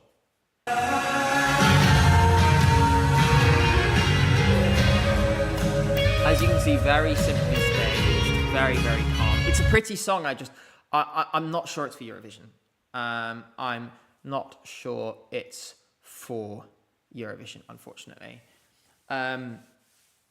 So, have you ever done DNA testing like 23andMe or Ancestry? No, but I guarantee you it would come back 50% Ashkenazi Jewish, 50% Irish, because that's my background. Right, I'm going to ask about the Ukraine clip, because there's some people who are mentioning that there hasn't been a Ukraine clip. Not yet, but we will find something. There will be other clips on social media. I'm going to show you 10 seconds of Ukraine, no matter what tonight, because I want to show 10 seconds of every song, as is permitted within the rules. Someone's asking what Garg means. I'll let someone else explain. In the meantime, Belgium is on now. Remember how good this was before? We talked about this as one of our highlights of this show. They are on now. We will see what they produce on the screen. So, fingers crossed, everyone. I am awaiting some news. I'm always awaiting news. But in the meantime, I can bring you 10 seconds of Ukraine as promised. So, here we go. Apologies for the delay. As you can see, quite statistically staged, but with that filter, something does add to it. There we go. So, Ukraine, they keep it straightforward, they keep it simple. I actually think it's really, really nicely done. We're awaiting more news. Obviously, Belgium is on now. We are waiting to see whether the hype from earlier was justified and if it looks as good on screen as it did in the arena. I know this is one where they have been working super, super hard in rehearsals. In the meantime, I want to highlight some other comments that have been made on social media, some of the other outlets. What I was saying about the problems with Norway's vocals slightly. Here it is again. He gets on track back at the end, but we do miss the extra dancers, which help fill out the stage, and the vocals just weren't as punchy as normal. In addition, again, Portugal, very, very simple. So, we await news. First bit in, very simple. It's about one of the tricks. The mirroring. So there's a part where Red Sebastian is mirrored on the floor beneath him. And apparently the mirroring of Red Sebastian with himself on the LED ground is brilliant. The word used was brilliant. We wait for more news, but this might be one of the most exciting ones so far. We await a clip as well. I'm sure one will come, because this was one of the nicest stagings that we saw earlier today. In the meantime, I'm going to take a quick look at the odds. Let's see if there's been any movement, which I'm sure there will have been a little as we find out more information. So, in the odds, we're going to semi-final 1. Let's see what we've got here. You have some of this movement now. You see Iceland level here with San Marino at 6-5. There are some, it's very close now. This is now one hell of a battle. And this is essentially a tie. At this point, the differences in what they suspect the chances are for these three songs are tiny. If you are Icelandic, you have hope. If you're Slovenian, you have hope. If you're Sammarinese, I'm sorry, we're in trouble. So,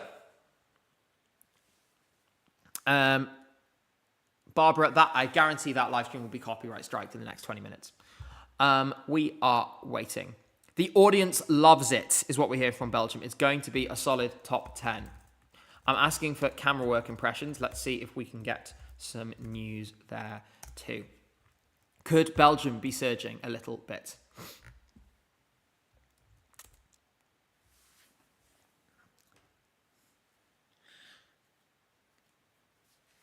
So we await some clips. I'm really excited to see the Belgium clip. I'm really excited to hear a bit more about these camera work. I've asked specifically for some questions about the camera work. Vocally nailing it. It's super epic. And some big punchy words that I have just seen on my Twitter feed that I'm going to show you right now. Let me highlight the key phrase here. I think we have a contender for the win. People in the crowd are visibly shocked. What a development that would be. They're delivering. They're here. They are delivering. Qualification is not a question anymore. Qualification is not a question.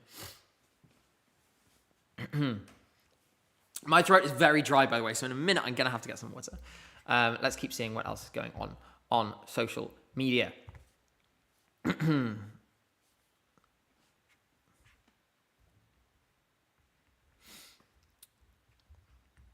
So another little couple of lines on Belgium that I'm going to show on screen, this time from Eurovision Insider. First time we see such light work. Darkness, deep red tones, moody start. Absolutely next level, like a full-on rave in the arena. Deg Hosto, I have told you to stop spamming. Can a mod please time them out for an hour? Because you've been asked 3 times. 3 chances. See you later.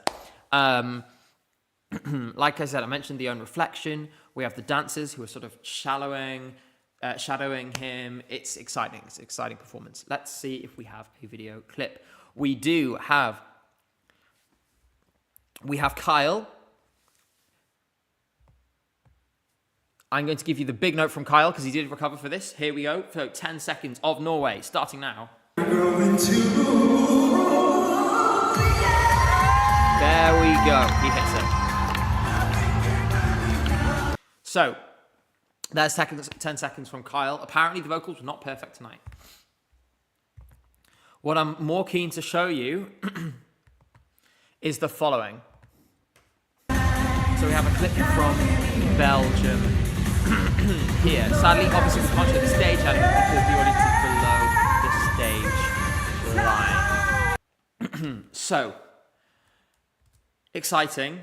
I think that one did not quite... we didn't see the full thing there. The choice of filming segments for that one, I think I would maybe ask a question. But there we are. Waiting for some more news. I think I have some for you. So very 90s, apparently, the Belgian camera work. with Italy now on stage, so I'll give you some information about that in a minute. Visually, so well thought out. There's a dunk, dunk, dunk sound in the second verse that works visually and sonically. So, the hype is justified.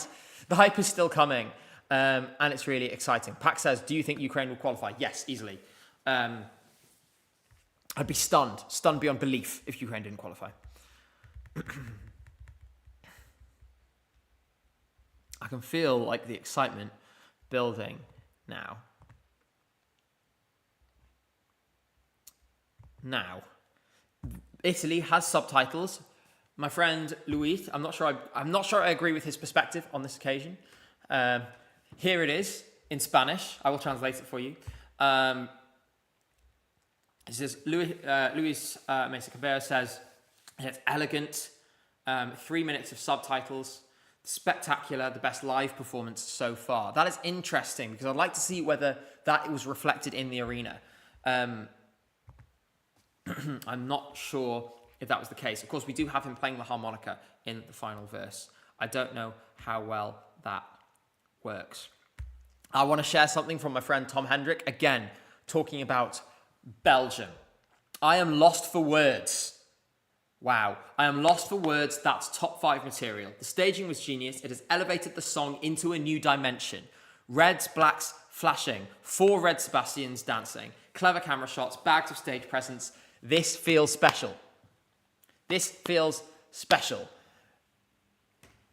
And so I'm gonna let that sink in for a minute while I get my bottle of Coke Zero out of the fridge. Because I am dying for it. Oh, that's better. Right. In honor of Vibe from Iceland.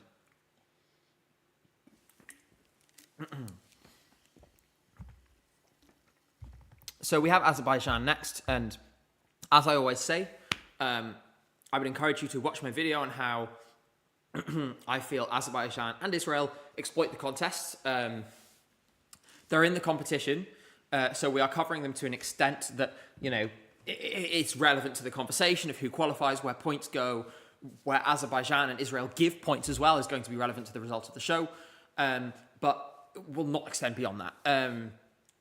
Because it's important to place in context and to report responsibly and in a way that is fair and impartial, and that is what I would like to do here. I'm going to have a little look at the odds again. I know there's some movement. And the odds are starting to look good for Belgium. We're seeing some greens here. You can see 1-5 here on Belgium to qualify. That's going to start to maybe let them go up a little bit more. You can also get 1-2. You've also got 1-6, even shorter odds, 1-7 on these two. These are betting exchanges that react more quickly. So things looking good for Belgium now. I think we're really looking at firming up. If you guys can see there, I'll make sure you can. These 9, I think we can essentially say at the moment, I'd be stunned if any one of them didn't qualify, barring some kind of vocal utter disaster class.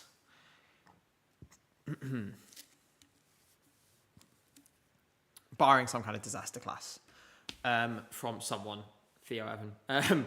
Let's see what happens. Awaiting some news. No reaction to the dust and the turkey joke. We talked about that before. Let's see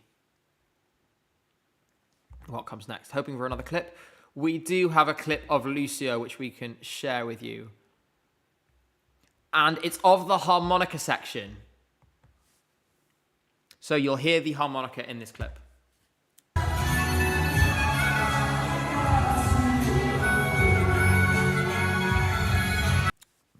So it's a really nice effect. And the first live instrument I think we've seen on the Eurovision stage in quite a long time. It's a really nice, soft vibe. And I think that's a really nice thing. We will, and by the way, part of what I was saying about the reporting on Azerbaijan won't be showing a clip of Azerbaijan tonight or Israel on Wednesday night. No, the Lucio thing, it's warm, it's sweet. I'm enjoying it more over time. At the same time, I think for me personally, it's never quite fit to my taste. I enjoy it a lot. But that is obviously going to have an effect. So we await further news. Once Azerbaijan is through, the song that will come after will be San Marino. And we are going to need something more from the San Marinese than what we've seen so far, because the odds have only been going in one direction. This started in quite a solid position coming into this week.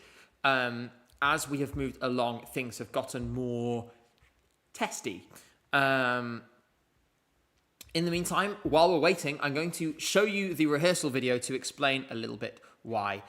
Yannick says, is the harmonica pre-recorded? No, it's live. Now, let's move forward.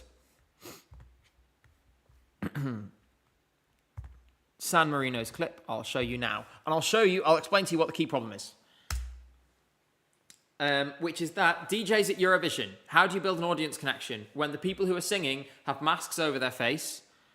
You know, you get these fleeting camera shots of Gabri that they're moving constantly. They don't give you any kind of ability to connect with him. He's not looking into the camera, he's looking out to the audience, which is natural because he's a brilliant live performer. You know, when it comes to doing DJ sets at festivals and everything else, that's what he's great at. But we're not seeing what we need to see, in my opinion, at the moment. People asking about Azerbaijan, like I said, I have a whole video on the topic, which you can watch.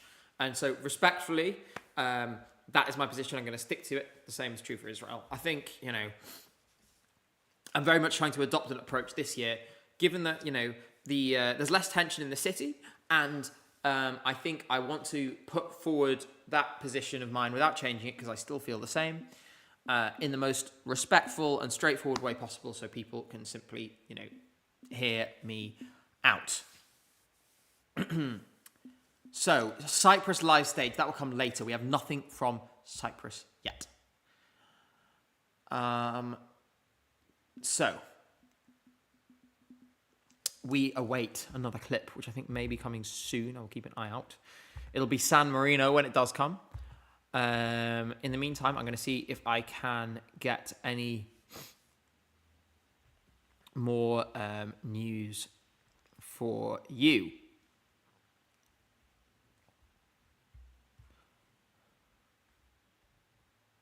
There was a short interval, of course, I should have said. Now,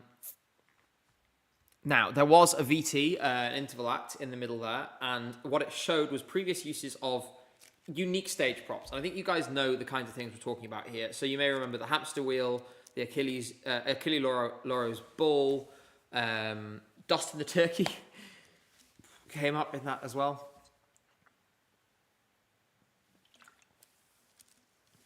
Now, we will see what comes next. Again, I think lots of people are talking about the retroness, the intimacy of Italy. The fact that it's maybe a little slow has come up, but I don't know how much of a problem that's going to be. They do mention the jeg, of course. And they have a very long piano, the Italians. Very long. All of us know someone with a long piano. By the way, I haven't forgotten about the sausage. The sausage will come. As for Azerbaijan, the comments seem to be mostly people saying, It is the general perception. I think people are just not that interested. Candidate for last place, one person on my timeline saying, the sausage is in your Discord DMs. Dunder, that is the most terrifying sentence I have ever heard from you. That said, I think we do have a sausage reveal, which I can share with you now. Let me just pop this out into my browser so I don't leak my own DMs. Open link. Here we are. So it's larger. I was kind of expecting it to be bigger than this, but it is larger. There's the sausage. I feel like they've clearly had an upgrade on their campfire as well here. That said, I wouldn't want, if I was having a sausage, I probably wouldn't skewer it like that.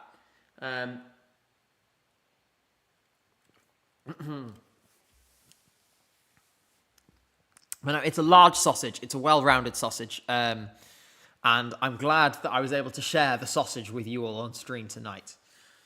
And as always, by the fact that many people are disappointed by the size of the sausage, some people think it's too big, some people think it's too small, some people think it's about right. Size truly is just a matter of opinion.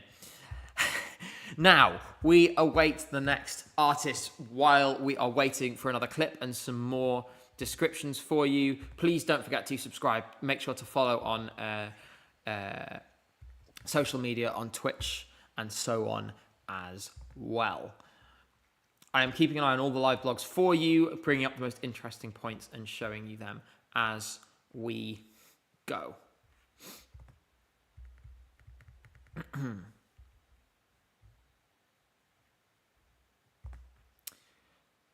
Like I said, we're just waiting for. So there's a few more details. I mean, you will have seen the clips, so you will have seen the Azerbaijan thing. People are asking for a poll about the size of Sweden's sausage. I can only oblige. So let me lean over here if I can get anything. Do you feel, Danda, I'm going to need you to do this in Twitch chat. Do you feel that Sweden's sausage is of appropriate size? Too big, too small, just right. Start poll. This is the most professional, most serious Eurovision live stream of all live streams that exist. This is number one of most serious. You know, we are very, very sincere here. In the meantime, I do have some more comments to give you while you're talking about sausage. So, some really quite stunning comments about Azerbaijan. He sounds like Mickey Mouse. And the bass player does not know how to play the bass, which is just as well as there is no bass in the song. San Marino now. Gabri Ponte lip syncs along with the anonymous singers. A bit sad to see. The staging simply doesn't work. I'm a bit like that Mickey Mouse comment. It's gagged me a little bit. That was... There's more cuts here than at the Edward Scissorhands barbershop and salon. Okay, so it's quite over the top, is what we're saying, I think, for San Marino.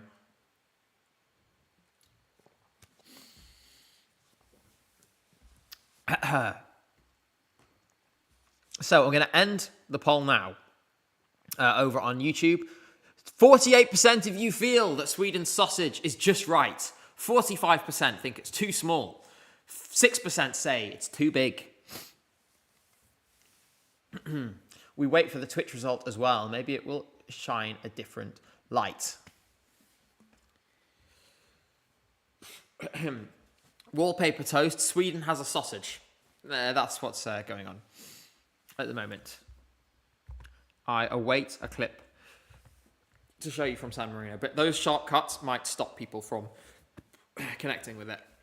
Thank you so much, Thinker227, for the 50 secs. I'm sure that the Swedish broadcaster spent a lot of sex on that sausage. Maybe that will help pay it back. In all seriousness, that's Swedish krona. Thank you very much. 61% of people feel the sausage is too small on Twitch. 35% just right. 4% too big. Pessoa Aleatoria asks, how much time will this live last? It's going to last until about 12:40 local time here in Basel. That is 2.5 hours from now. We are going to stay on until we have the audience poll, because that is the biggest news from tonight. You will find out here first who the audience in that arena tonight thought was their favourite. And the coordinator of the audience poll himself, Ben Robertson, is going to be joining us live on stream to help us do just that. I'm going to show you this description of the, we will show the sausage again later, don't worry, of Gabri Ponte's effort from Eurovision Insider again. Lots of shots of him DJing, stone statue, which is actually Michelangelo, I happen to know, making faces, chewing gum. It also makes an Italian-style sign. A Da Vinci-style figure is the Vitruvian Man, and much like in Cyprus. And statues, fountain of pink liquid, maybe bubblegum. Given the way this year is going, I'm surprised it wasn't white liquid. 2 dancers with an accordion and a small drum perform at the front. I'm annoyed about this. Because why? Why instruments? Like, this song would work so well if it had actual, real dancers on stage with him. And I'm sad that they didn't do that. It would have improved it a lot. Monstera reads, thank you for the £5, says, thank you for the amazing courage. Criminal that you aren't accredited, listening while cleaning the house for Semi1 tomorrow. Well, I think we're all in full preparation mode. I'm sure many of you are arranging parties or live streams, meeting up with friends, all the rest. And it's obviously the most exciting time of year, so it's great to hear that. Albania is up next. And Zierm, here's the comments. And these are good. I know you've been waiting for this all evening. The aura coming off this is off the scale. Zierm feels like Cola and Beatrice are challenging each other now in colour, intensity, and vocal. It's really cool. A few camera mistakes, but apart from that, Albania rocks. The spoken word part with Cola just pops so much. The right choices on camera work and edits. It all just adds up. It balances intensity with scale so well. Zierm Nation, we won. We won. And for the next 20 seconds only, you can spam Albanian flags in chat. This is the only time we're going to do this evening, so enjoy it while it lasts. Zierm Nation, we are victorious. We are victorious, we are the winners.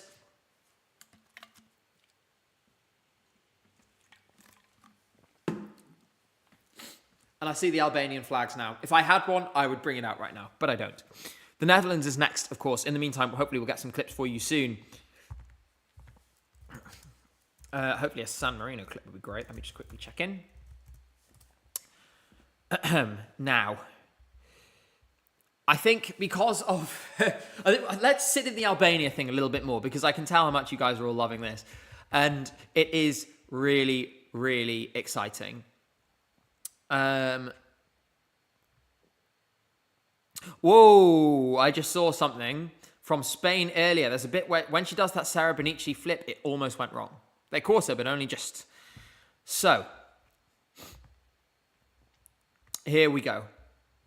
And this is another, I'm injecting you all with more hopium. Commands the stage. Directing focuses very well on her and Kola. Vocally, really good. This works well without the orchestra. The entire crowd clapping loudly along. RTSH has created one of the best performances of 2025. It's super clean, it's detailed, the use of light is great. This could be the best Albanian result since Zeus. It's time to hope, everyone. It is time to hope. It's also time to hope for Claude, because I think after the way things have gone in the last 2 rehearsals, we've had that clip where he missed a note, and we had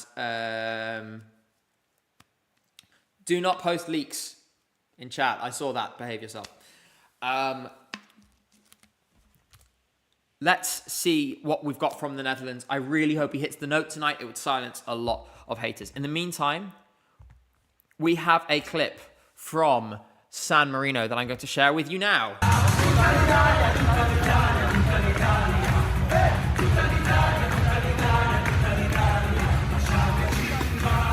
Now, this is just a 10-second clip.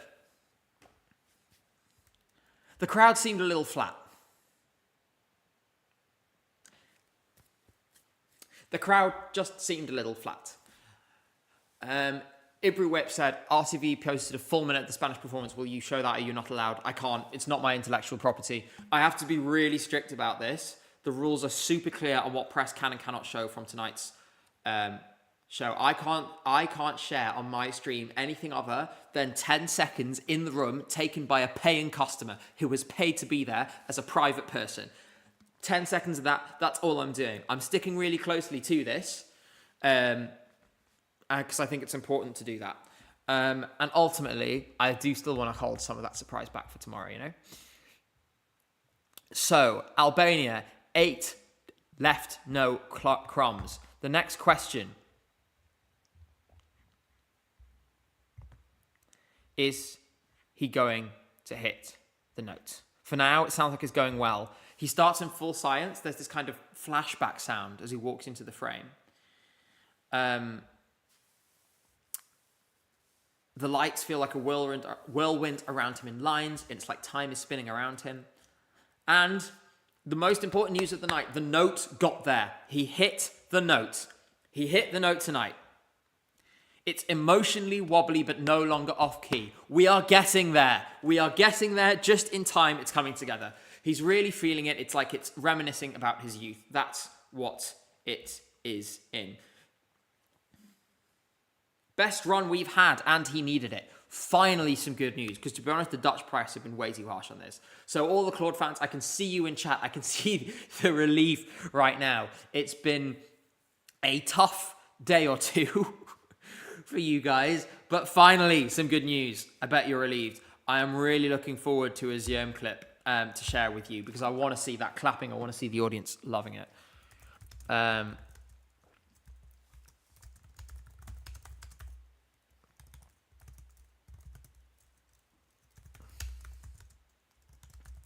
Just asking. I've got to keep these things coming. So, we're back on track. I think it's a satisfying moment because he did need to silence some haters, because there have been plenty for this song, and we must say that.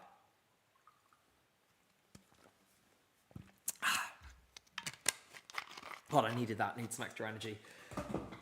Now we keep going. So, Claude, really good job. Well done. Settle some nerves. I think we needed that. This afternoon, I was a little bit worried. And yeah, I think my feeling now is pretty much just relief. I think I just wanted him, for his sake, to do a little bit better. We have a long single shot steady cam until the bridge. I'm going to show you some more details now. Polished, vocally very good. Any concerns about him disappearing are gone. Dancing in front of a high-res LED screen meant to look like a mirror where his child self dances alongside him. This is what we needed. This is what we needed. I don't hate the song because he missed a note. I love the song, and I really wanted him to not miss a note. So, we await more news. I think that's my most said expression this evening. We await more news. We await clips, of which I'm sure they will come. And I have a clip of Ziem in the arena. So, let's show it now.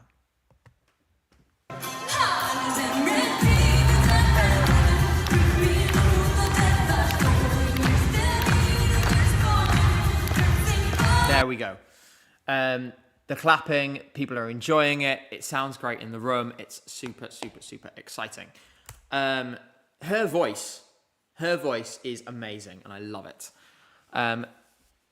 We press on. We're waiting for news from Marco Bosniak now, who's going to be performing 14th. We actually only have 3 songs left. This has really flown by quickly.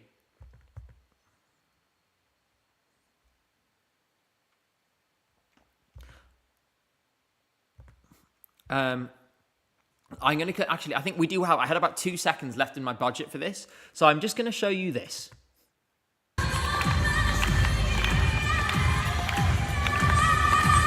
She sounds great. She sounds absolutely great. That's what you wanted to see. That's what we wanted from this show.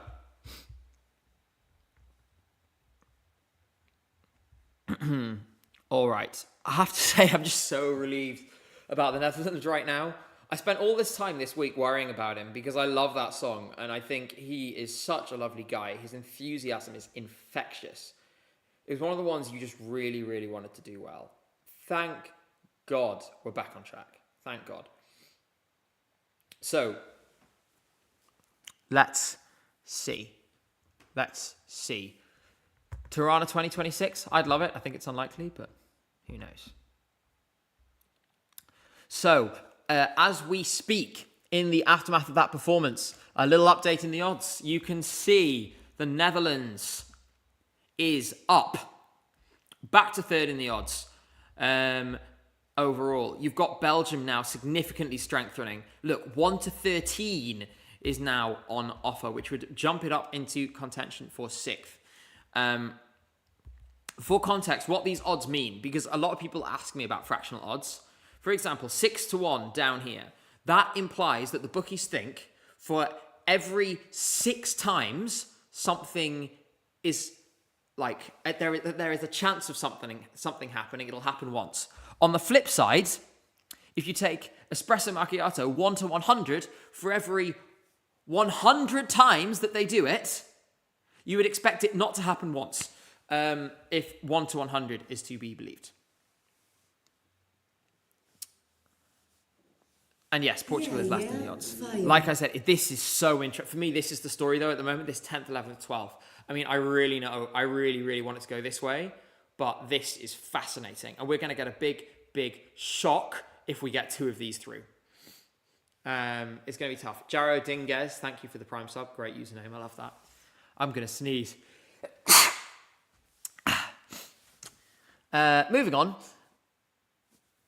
I am going to take a quick look at the winners' odds because people are saying that Wasted Love has fallen away to 19%, and you can see that here.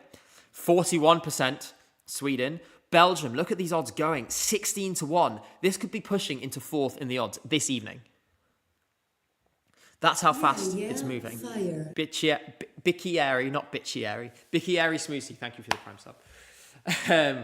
Right, we await some more news. I've got some people sewing some stuff over. There is another model, by the way. We talked about the model today. There is another model produced by Dolphin Dane, which is based on a prediction survey of Eurofans to build a ranking up. We are going to be looking into that after the show is finished. In the time in between the end of this show and the audience poll, which is in, well, essentially 2 hours from now, when we're joined by Ben. Right, who leads the model at the moment? Sweden. We're going to look at it later. We're waiting for some more news, waiting for some more people. I am hoping to get a clip from the Netherlands. Oh, no, I don't. I have a clip from Croatia, but not the Netherlands. So I'm going to get the Croatia one up, and then we'll go back to the Netherlands in a moment.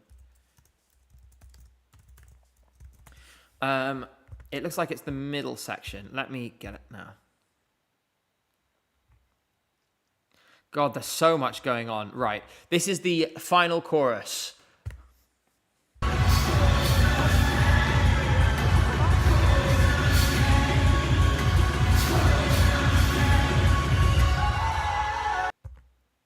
Oh, actually, he sounded really good on the last note, didn't he?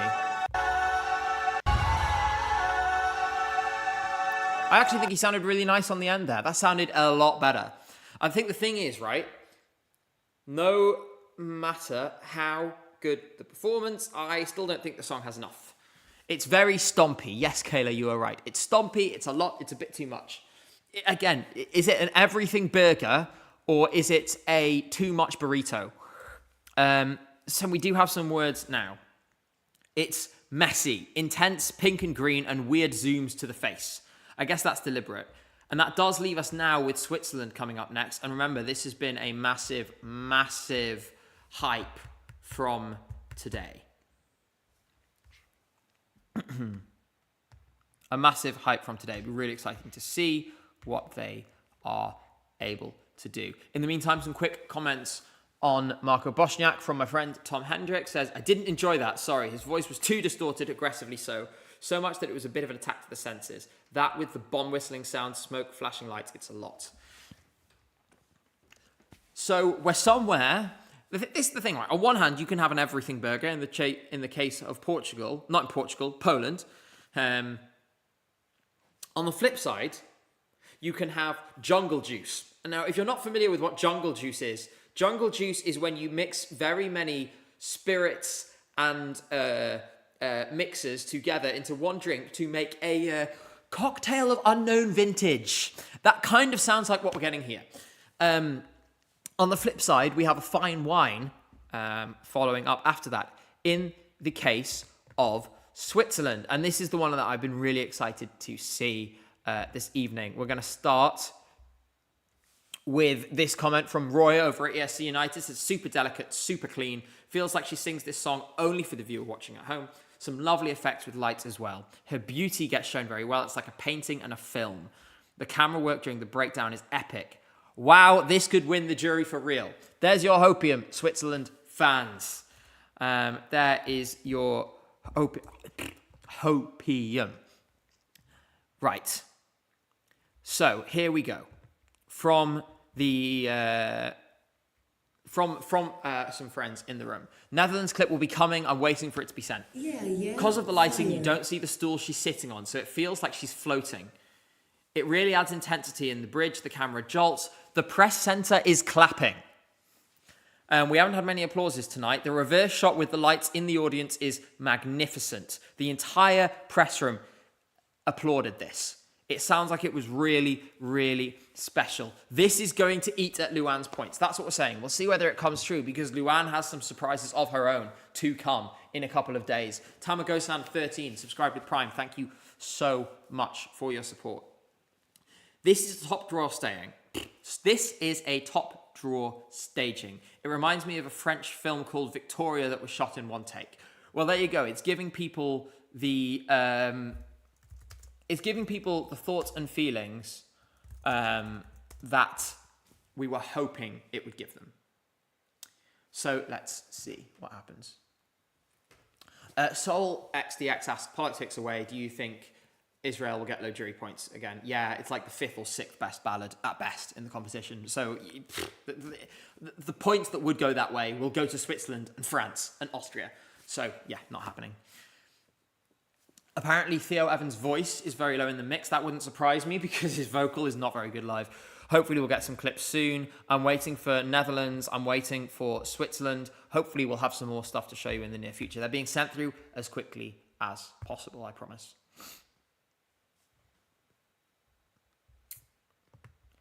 We await further information about Theo Evan and his Vitruvian Man. I would definitely recommend coming back when Sem Anna van Dijk is on the stream. He has some very specific opinions about this Vitruvian Man, which are interesting. By interesting, I mean he's not impressed, and he is not afraid to say it. I'm going to keep an eye on those odds for you, by the way, because it looks like they're shifting quite a bit now. Things are moving around more quickly. People are really engaging with this show tonight. If we look at the semi-final one odds, unfortunately, it doesn't look like any of the songs that were down to non-qualify have really made an impact tonight on their chances. Let's see about... there is seriously people who are calling that Switzerland could be in with a chance of winning this thing, you know. I want to show you this from Tom again. Sublime, sings it perfectly. Why am I getting Salvador vibes? Would not shock me if this won the jury and did way better in the televote than I previously thought.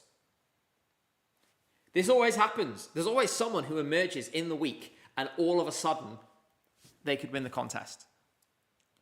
This is big. This is really big. This is the number one story, or one of the number one stories, alongside Belgium from the semi-final. Again, Tom Hendrick, simple camera work, lights in the audience, make it feel like a fairyland. Feels very special. Switzerland again next year, my bank balance won't allow it. I know that feeling. Let's see where we go. I would really love a clip to show you, but like I said, I can only give you a clip when the clip arrives to me. But I'm really loving, and it was the same before, the people who really love Switzerland being, in chat and seeing you guys get so excited is like part of it. It really makes it worth it for me because I love seeing your reactions. I haven't received any clips since Marco Bosniak. I'm not sure what's going on. Maybe we've got a battery running low or something. We will get them to you later if that is the case. So we await further developments, further news. Better vocals, but still clearly issues. That's the word on Cyprus. It's not as much of a disaster. That's criticism by faint praise, isn't it? Thank you, Hippopotamus, for the subscription, by the way. I appreciate that very much.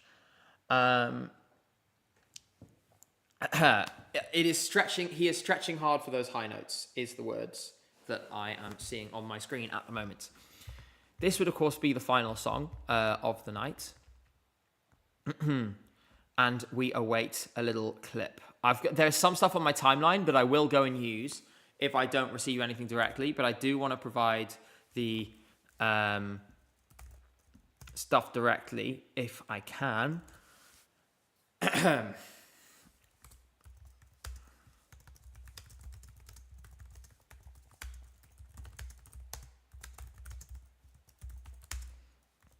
Apparently the problem is that they're too big, so we're using Discord to communicate them, and the file sizes are too large. Fen says, Ukraine NQ confirmed. I know for a fact you're just trying to get me to show the map again. I'm not going to bite. Ukraine is obviously going to qualify.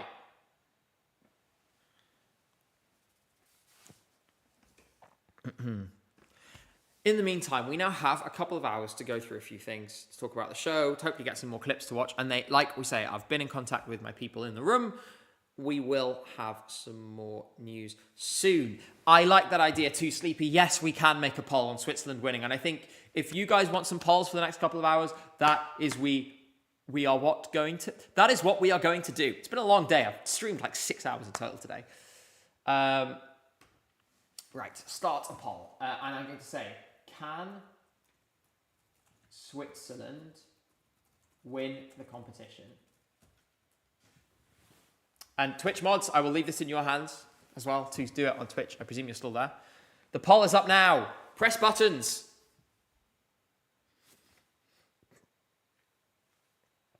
And since everyone is asking for the map, you know what? I aim to please. And so I will get you the map. I need to Google that. So basically, the point I've been making, and this is actually, it's not a phenomenon that is unique to any one country. What I'm going to show you here is a map of the Ukrainian diaspora. And it's a very unusual situation because of the Ukrainian diaspora is forced. It's forced by the illegal invasion, by the illegal aggression and actions of Russia. But what it means is there's a very large number of people who are Ukrainian, so they engage with Ukrainian media regularly. They speak Ukrainian as their first language. They will hear Bird of Prey and they will understand it much more than anyone else will. Because of that, if they're watching this show, they are much more likely to engage with it. They're much more likely to vote for it. Look at this map. As you can see, there are very substantial Ukrainian diasporas in every single European country now. And that will have a natural effect. Just like, for example, Lithuania always gets high points from the UK and Ireland. But for this reason, Ukraine would qualify anyway. This is the thing I want to make really, really clear. Really, really clear. Gosh, that's quite the misspeak. I do apologize. Ukraine would qualify anyway, no matter what. Because it's a good enough song, it's a great performance, and more people need to acknowledge that. Sorry, my lips are really dry right now, which is making it more difficult to speak. And I have been talking on this stream for 6 hours today, so basically everything about me is falling to pieces. I'll get some water in a minute once I've finished this point. Because of this, you're going to see lots of people naturally gravitating towards the media that they sympathize with, that they identify with. That's why this kind of diaspora voting, it's not really, people associate it with some kind of blind nationalism or political position or whatever else. It's not. It's people engaging with culture and media that makes the most sense to them. You know, it's the same thing. When I lived abroad, I was still engaging with British media. I still watched the BBC. I still followed British YouTubers. I watched British TV channels. It's the exact same thing. It happens for any country. I can't help but think that there is something about the fact that the reason why this is looked down on is because of a wider the wider conversation about migration patterns in Europe and where it is typically that this favours. I'm just saying, if there were 10 million French people living across Europe and they got a great televote result because of that, I don't think people would speak about it in the same way they speak about Poland or Ukraine or Lithuania. That's my position. So that's that on the map. I'm going to get some water quickly. I'm going to get one of those. If you guys were here the other night, you'll remember I have these very over-the-top, really great sort of fashionable wine glasses. I'm going to get another one of them out. I trust you can all still hear me from through there, because I hope you can. Because it's I need a nice big glass of water to try and untry my lips, which are practically falling apart at this point. By the way, we did succeed in cleaning up all the confetti from earlier. Right.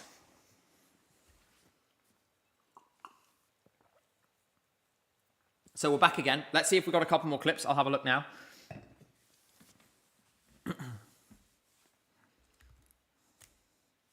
Great. Okay, we have 3 more clips. I'm going to start with the earliest in the show. So we have a little bit of Claude here, and this is actually really interesting because it shows the extent of the work that's going on around him with the LED screen, with all the camera operators, spotters, and stage, and so on. So here we go. Here's the clip from Claude. You can see the mirror on the side there, all the different camera angles and so on. The amount of staff is really impressive removing those obstacles. So that's what we have from Claude. He sounds good. We're happy. Do not discuss leaks in chat.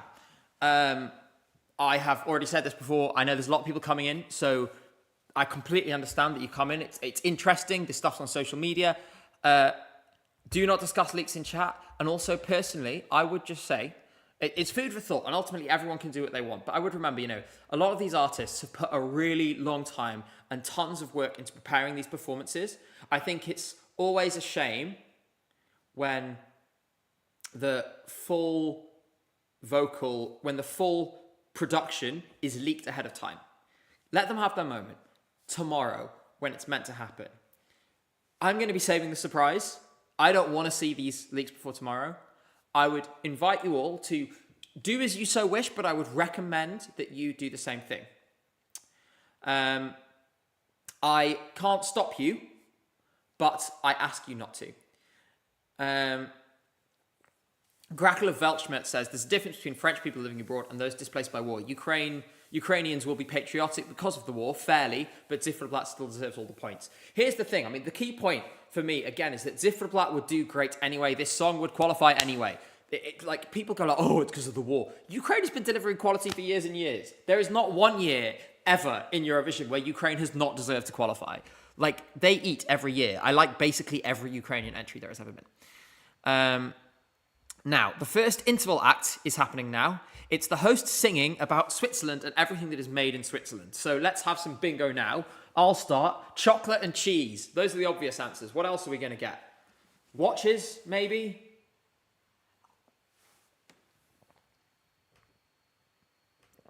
Watches, Swiss Army knife. I have a Swiss Army knife.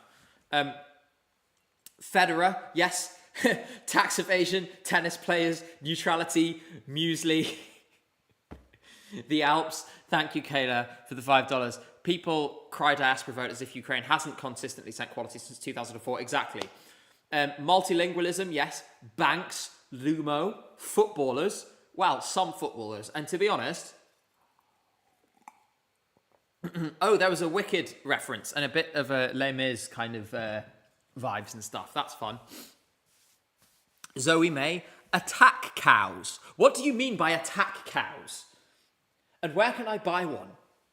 I'd quite like to ride into Euro Club later tonight on an attack cow. Wait, Petra Mierda, on stage? Hold on.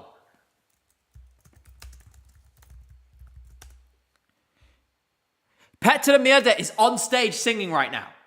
Hold the fucking phone. Hold the fucking phone.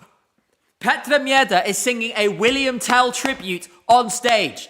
Petra Mjelde as William Tell as the interval act. Are you kidding me? Someone says, why are you T-posing? I am T-posing for Petra Mjelde. That is what I am doing. And now she creates Eurovision as William Tell. Oh, that's amazing. I really hope some photos or something come through. We do have some more clips to watch, by the way. I'm going to show you guys Theo Evan. And I'm going to show you guys Switzerland as well. Switzerland's really cleverly done. But I just want to sit in this for a moment. About Petra. That is amazing.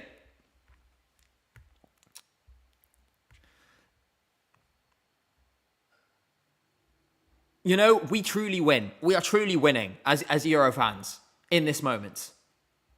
We are actually truly winning. Absolutely awesome. What a great idea. What a great idea. By the way, I forgot to close the Switzerland poll ages ago on YouTube, so I'm going to just do that now. Wow. Okay, excellent. Somebody says, who is Petra? Petra Mjelde is one of the only people to have hosted Eurovision 3 times. And she hosted last year and was the only reason why things held together. I think she was the only person who could have controlled that crowd. It was so angry. And, you know, she's amazing. What a brilliant cameo. You know, I knew she was flying out, but I thought she was just doing Swedish commentary. I knew she was going to be in Basel, but I didn't know the extent. This song is basically Love is an Open Door from Frozen. It's actually pretty good. Well, there we go. What a lovely moment. What a lovely moment. Speaking of lovely moments, I think it's time to share with you the next clip and show you how extensive all of this stuff is around Zoe May for Switzerland. Get a load of this setup. Let's listen to 10 seconds. Oh. It's drama. And as you can see, all the lights up in the audience. From this perspective, you can't see it, but the whole audience has them up. I really, really love this perspective. You can see the amount of setup there is, the soft lights on stage. They have a specific lens they put on the camera. The thought that has gone into this is fantastic. And, you know, I find it incredible for a host country as well. It's not usual for host countries to pull together this kind of, you know, risky, interesting staging. It's going to get a response from the crowd because the crowd's going to be full of Swiss people, of course. And that's super, super exciting. Super exciting indeed. We await, we don't await further news in the minute. We're still waiting for more interval acts. We will see what is coming. In the meantime, I have a clip for you again. This time it's Theo Evan. And this looks like it's going to be the conclusion. So, here we are. Here is 10 seconds of Theo Evan.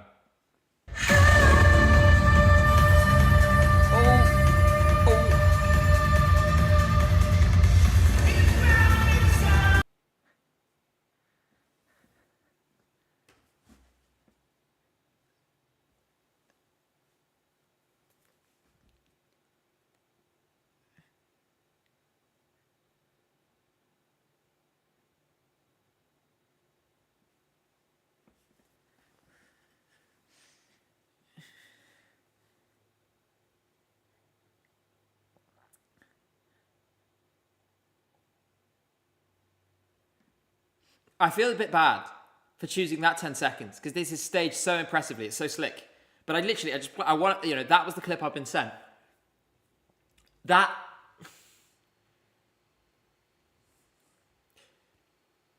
There's still time. It could be better tomorrow. That looked like it could be a risk.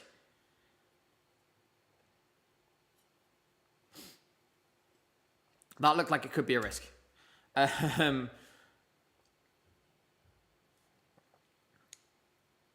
For what it's worth, the rest of the vocal in this sounds better.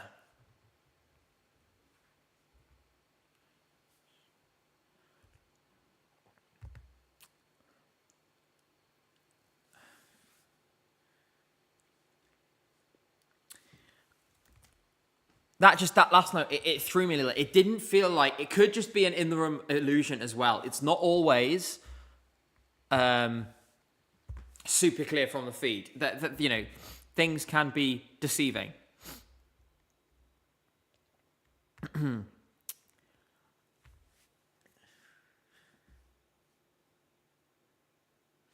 Harry says he girl boss too close to the sun. Look, at the same time, I think it's worth remembering the staging is really, really cool. People are willing to forgive a certain extent if everything else is in sync. You know, I want to give these artists, it is still a rehearsal. Obviously, San Marino votes tonight, so you've got to give your all. But we're still not 100% there yet, so you've got to leave a little thing. The Crab Messiah says, Gabriel, don't call me that. Are you a fan of crabs? Yes, great animal. I saw a really cute video today, actually, on Instagram about a guy rescued a crab with only one limb. But if a crab sustains itself until it sheds, it regrows limbs. So this guy's looking after this crab so it regrows all of its limbs. Isn't that adorable? And he called the crab Toothpick. It's so cute. It's so cute. It's so cute. Now, by the way, if you do want to look at the clips again, you can always go back in time on the stream and watch them. You can do that on YouTube. So, someone asks me, would you want Sunderland to get promoted this year? I like the Tyne and Weir derby. It's fun, but I can't ever root for Sunderland. Ever. God, no. So, we've reached the conclusion, and that means over time tonight, we will start to hopefully see some indications from the audience poll. But first, I have some more hopium for Swiss fans. We are now seeing odds as short as 17-1. If all of the odds were around this area for Switzerland, that would push it up to the top 5 in the odds. This is getting serious. This is getting real serious now. And if we look at the way the chances are changing, I'm going to quickly get that graph for you again. I mean, look at that. It's going up and up and up. This is really starting to get somewhere. Can we get those numbers on Vibe? Do you want the semi-final numbers, Danda? I can get those for you now. Semi-final 1, Iceland. It's a bit counterintuitive because they're in 12th in the odds now and they're in 11th. But as you can see, the chance has never been higher. We're up in the 40s for the first time. For context, the bookmakers currently... There we go. The bookmakers currently are as confident about Iceland qualifying as they are about Sweden winning.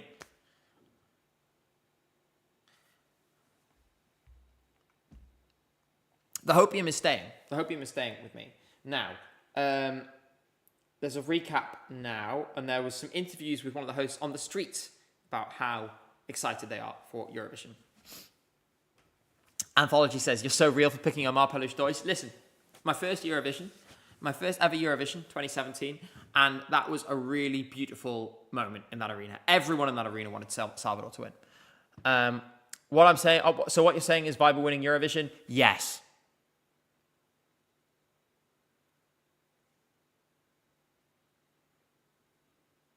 Anyway, we are going to be streaming for another hour and 40 minutes or so. Bear with me. Stay right where you are. Obviously, fake qualifiers will happen in a bit. We'll make sure to say who the fake qualifiers are. In addition, like I said, this audience poll is the most important thing we're going to get from tonight. It is the first and only indication we will have ahead of tomorrow night what the public actually thinks. It is the most solid sign of all, and we will see what happens there.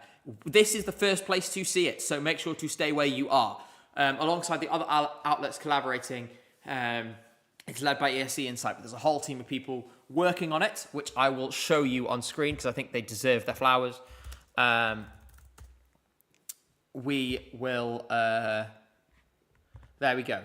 So you can thank all of these wonderful people. You may recognize some of them. You may recognize Tim from that Eurovision site here. James was on the stream earlier. But all of these brilliant people who are going to be working so hard right now to get ready to make this poll happen. These people are the reason we get the most valuable information out of this rehearsal tonight. In the meantime, while we're thinking about predictions, we're trying to learn more. It is time to look at, we're going to look at it together. I'm going in blind. We're going to look at Dolphin Dane, who's one of the best Eurovision analysts when it comes to data. They have done a prediction, a model based on how things are going to go, based on what Eurofans think is going to happen. Dolphin Dane, please, whenever, if I say something that's wrong, if you want to explain anything, I'm going to be keeping an eye. I can see you in Twitch chat. I'm going to read, if you post explanations of stuff in Twitch chat, I will always read them out because I want to give this the best possible representation here. So, let's have a little look. First, we have big changes since last time. As you can see, people getting more convinced of certain songs' televote potential and getting less convinced of certain songs. People are bullish on Cyprus, on a little bit more on Slovenia and Serbia. They are feeling better about Latvia and Switzerland as well. They are a little worried about the Netherlands, but not too much. Big drop for San Marino, especially. In the meantime, we have qualification chances and a sort of average point score over here. April versus May. So it gives you some idea of the direction of travel. You have some where it's essentially certain now.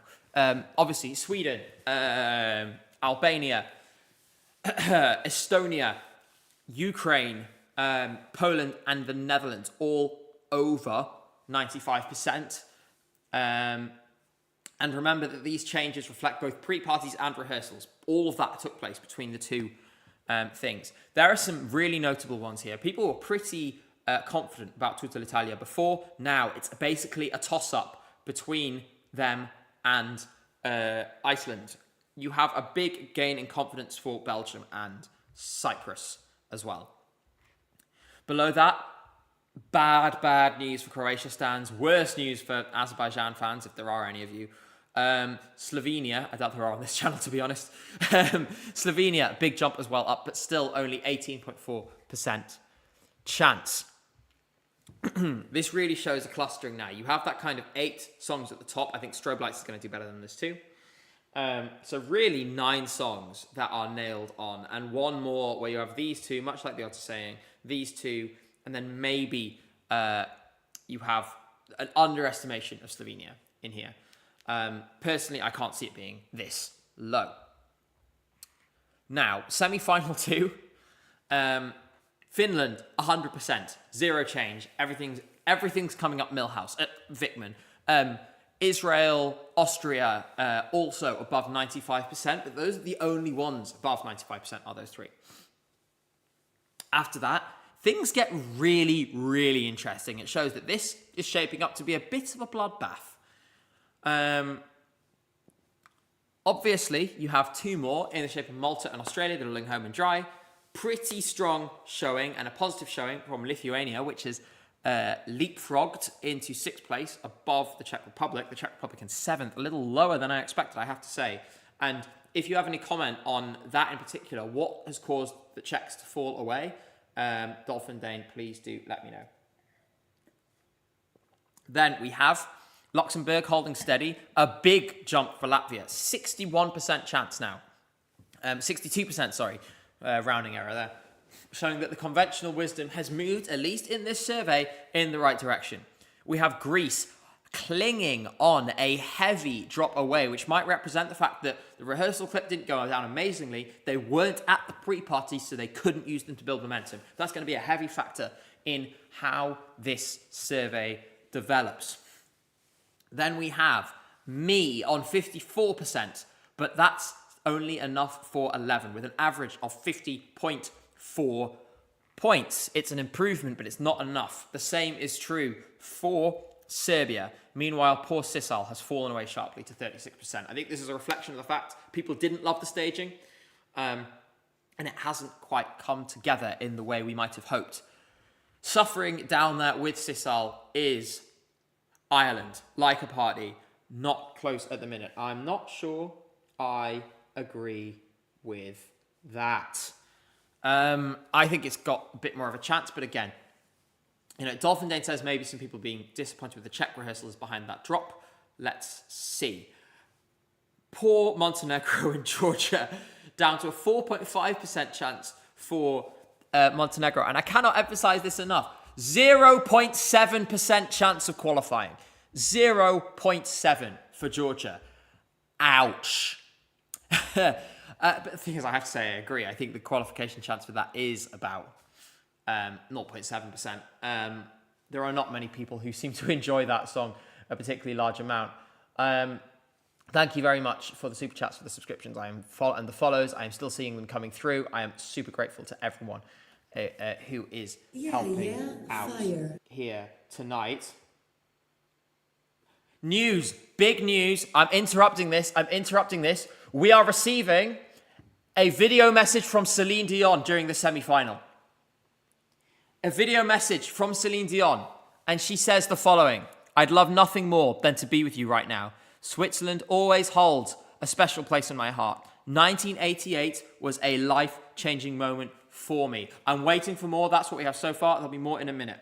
Now, 37 years later, it's so emotional to see them winning again. To the people of Switzerland, thank you for your life. So, a video message from Celine Dion. There's what I think this means and what I hope this means. Let me start with what I think it means, and then I'll move on to what I hope. What I think it means is we're not going to see a live performance this year from Celine. But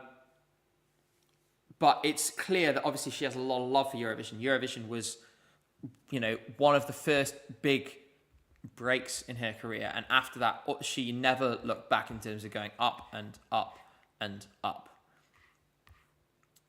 Now, what I think it means is we're not seeing a live performance this week.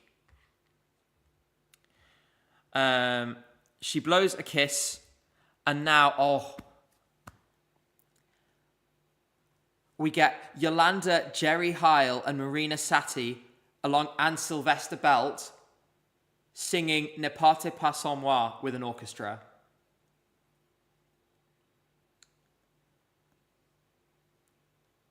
It's the new orchestra from BASEL, and they're all wearing shimmering white, just like she did in 1988.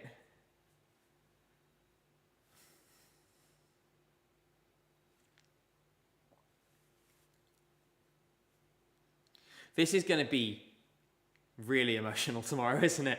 We're going to have a tough time. This is going to be so, so beautiful and emotional. Obviously, it's great that she sent a video message, but I will say, I would have really, really loved to have seen Celine Dion at Eurovision again this year.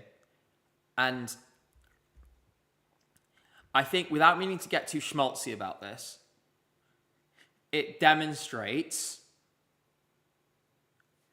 We saw her at the Olympics, and the triumph of mental and physical fortitude that was, but also how much she has fought and suffered to try and give us her art.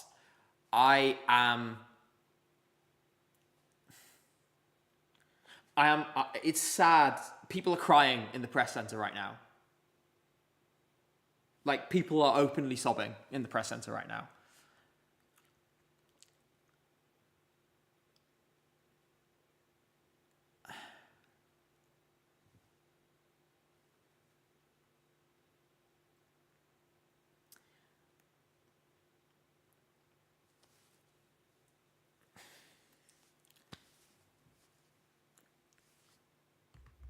it's so wonderful that people pay tribute to her like this. How I wish that this could be live, that she could be there on stage. Wow. Whew. Deep breaths, everyone. Gosh.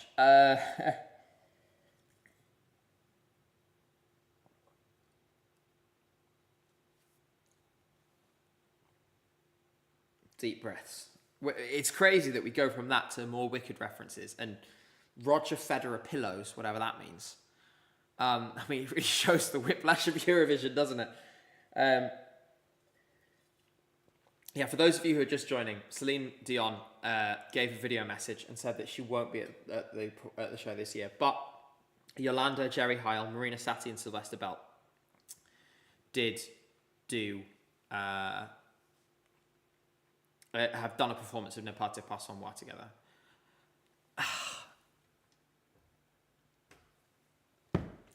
This whole contest is emotional, isn't it? Wow. So, the message was, I'm going to read it again for those of you who weren't here.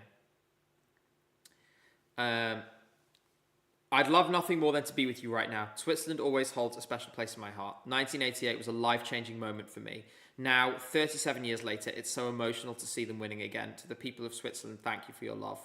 She blows a kiss, and then we have a performance. Gorgeous. And such is the only way it could be at Eurovision, that we then have Wicked references and pillows with Roger Federer's face on them. There we go.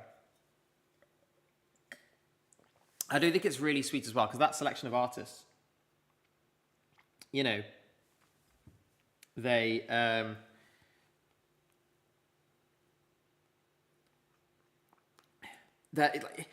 there's something really lovely about the fact they brought together like Nemo's friends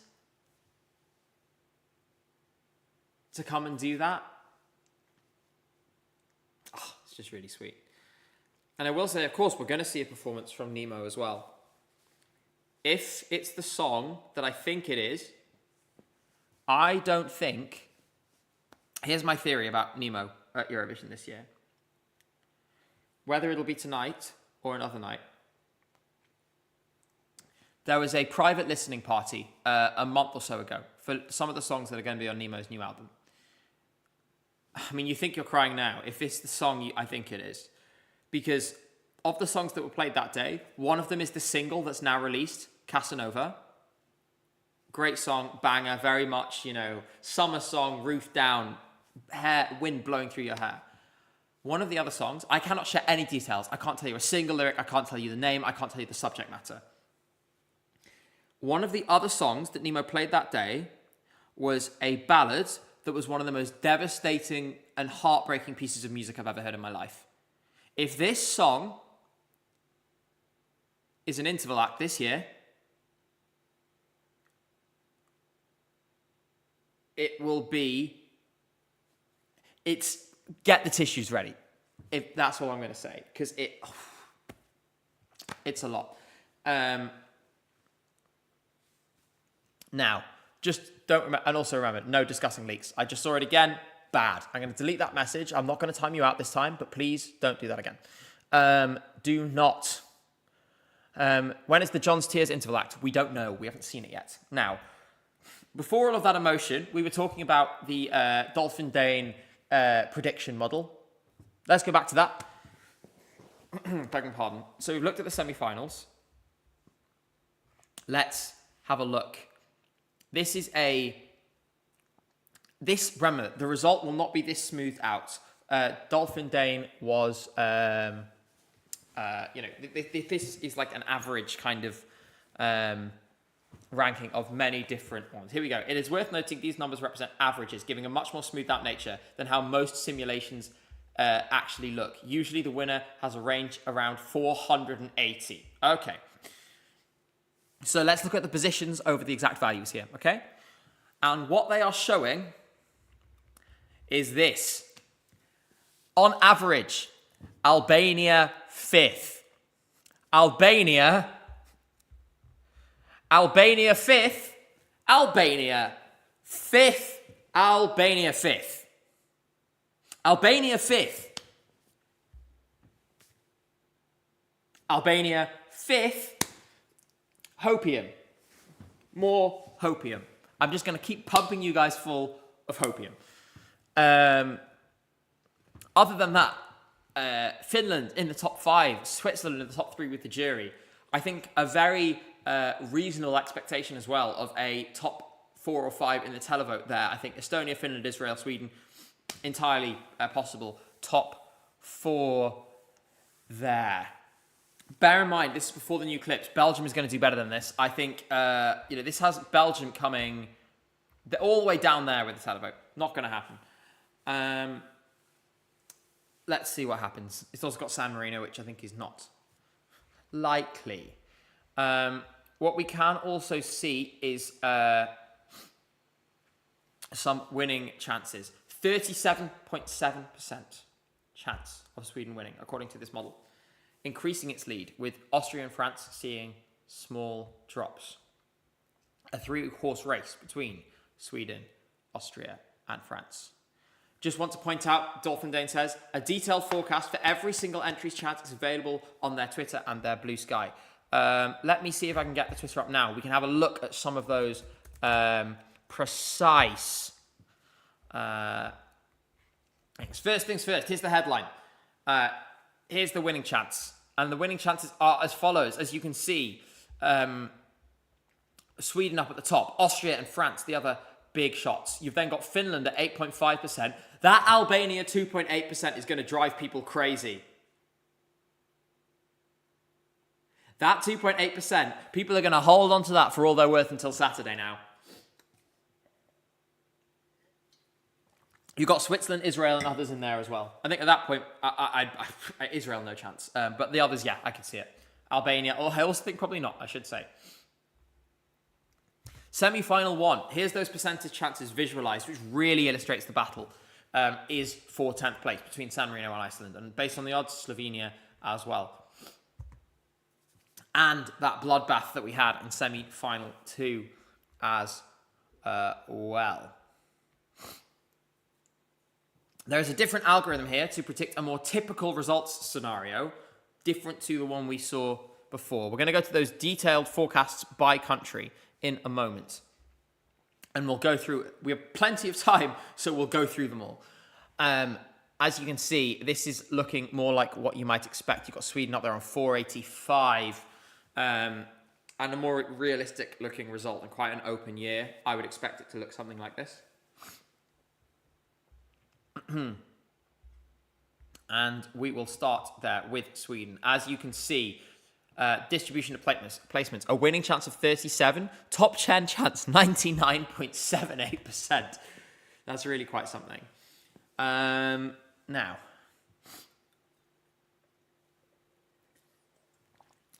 does this mean I can just press the right arrow key and it'll go to the next one? Yes! Okay, so Austria, as you can see, well, that's good, isn't it? Twitter just, this site is so broken. Let me scroll back up. Austria, there we go. A 21.53% chance. Luan from France, 19.08. Oh, by the way, the fake voting is on now and Slovenia is through. We'll keep an eye on that. Hopefully we'll get if the fake voting is now, then maybe the audience poll will happen sooner rather than later. That would be fun. I'm keen to hear from people in the arena how fast the format is. I'm going to ask that question now.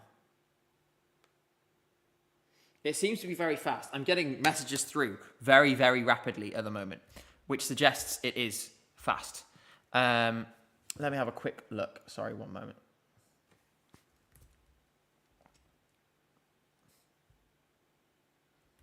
Okay, right, let's continue. It's faster than usual, apparently. Poland are fake through. Slovenia are fake through. Azerbaijan are fake through. Croatia are fake through. Can you imagine if those were the first 5 countries on the night? I still worry that it's going to be confusing. But it's faster than usual. I'm curious as to how they made it faster than usual. Let's continue to the next one here. So we had, next up, Finland. Winning chance, 8.4%. We're still in the game here. The design is slick and natural on those results, by the way. So apparently it sounds like it might actually work. The Netherlands are fake through. That 8.4% chance winning. I'm going to cling onto that all week. I would love it if Eric Wittmann won this contest. Albania, Shkodra Electronica, Ziem, winning chance 2.74%. But it's that top 3, top 5 chance that's exciting. Top 5, a 33% chance. That's a really substantial amount now.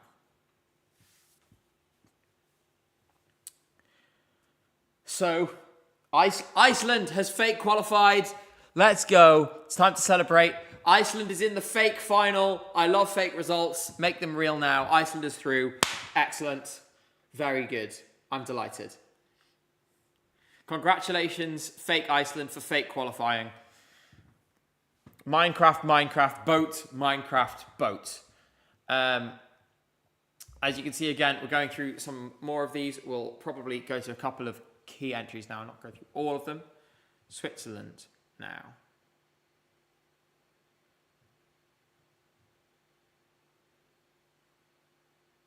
Sweden is fake through as well. Now, let's see. Don't worry, Georgia. The format is not like that terrible thing they had in Junior Eurovision.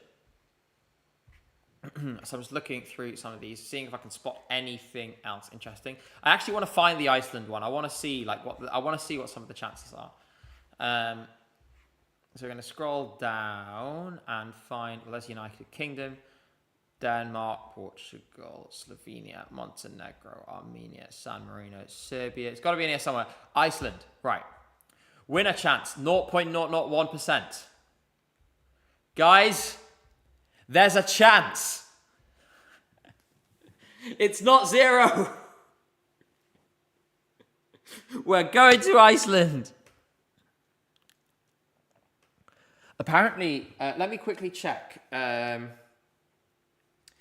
There's something that may have been omitted from the show that was there in past years. And I think it would be curious to see. Ukraine and Belgium are also fake through, by the way.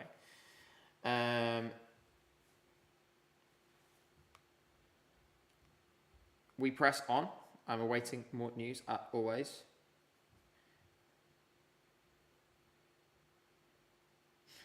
And I'm already getting messages like, when are you going to be at the Euro Club? I have a job to do, guys. Don't rub it in. I'm not going to that Euro Club until we're finished here. I'm not going to that Euro Club until we have a valid result. So, Iceland is going to win. I'm glad we've all cleared that up and agreed.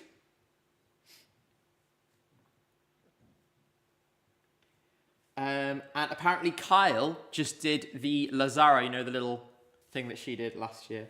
As a joke, of course. He's having a laugh at the rehearsal.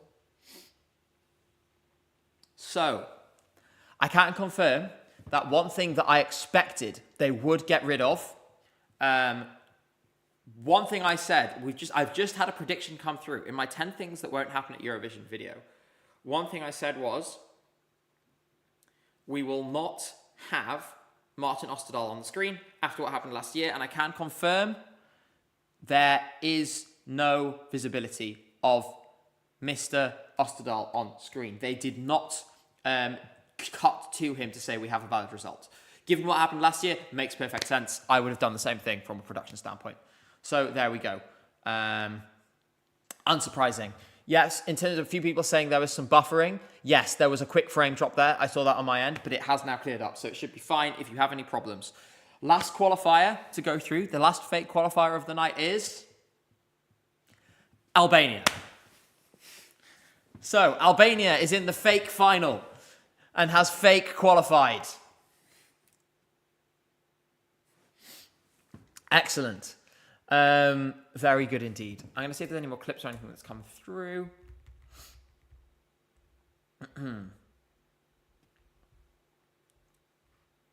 Now we wait for news as always. I'm going to check out the odds in a little bit. We're going to see where things settle tonight. There is a lot of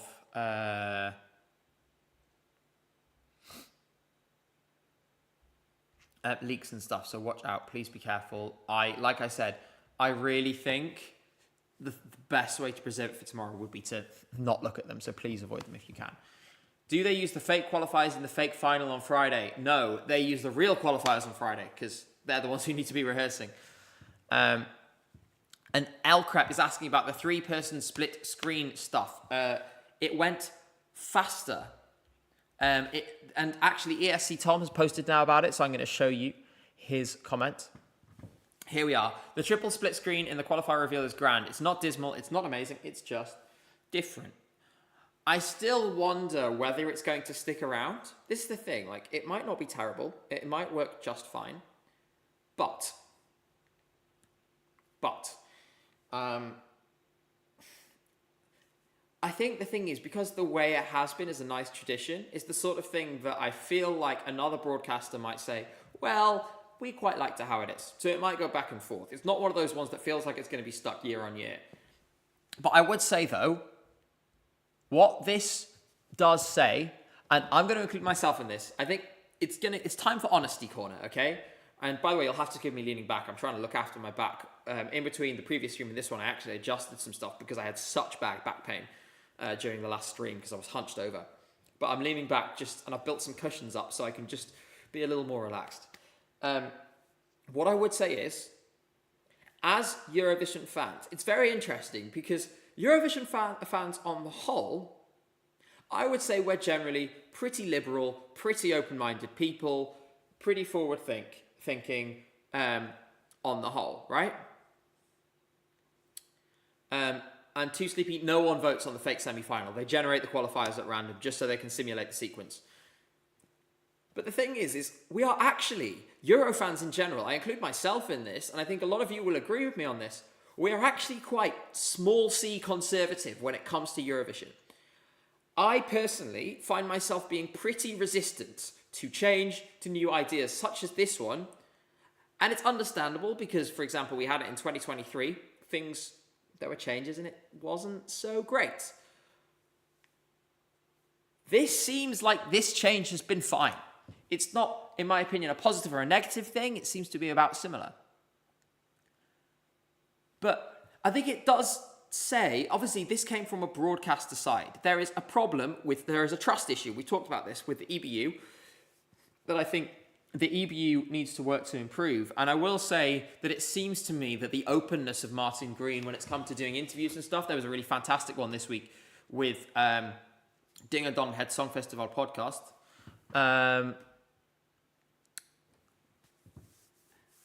There's a certain openness and a certain willingness from Martin Green, at least, to discuss difficult issues that is important.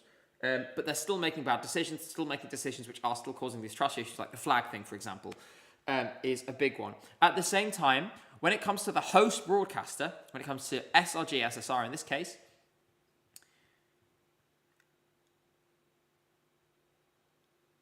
I can see the glitching, I can see the fall in speed. Let me fix that. Come on. Bear with me for a moment, please. Pick that up now.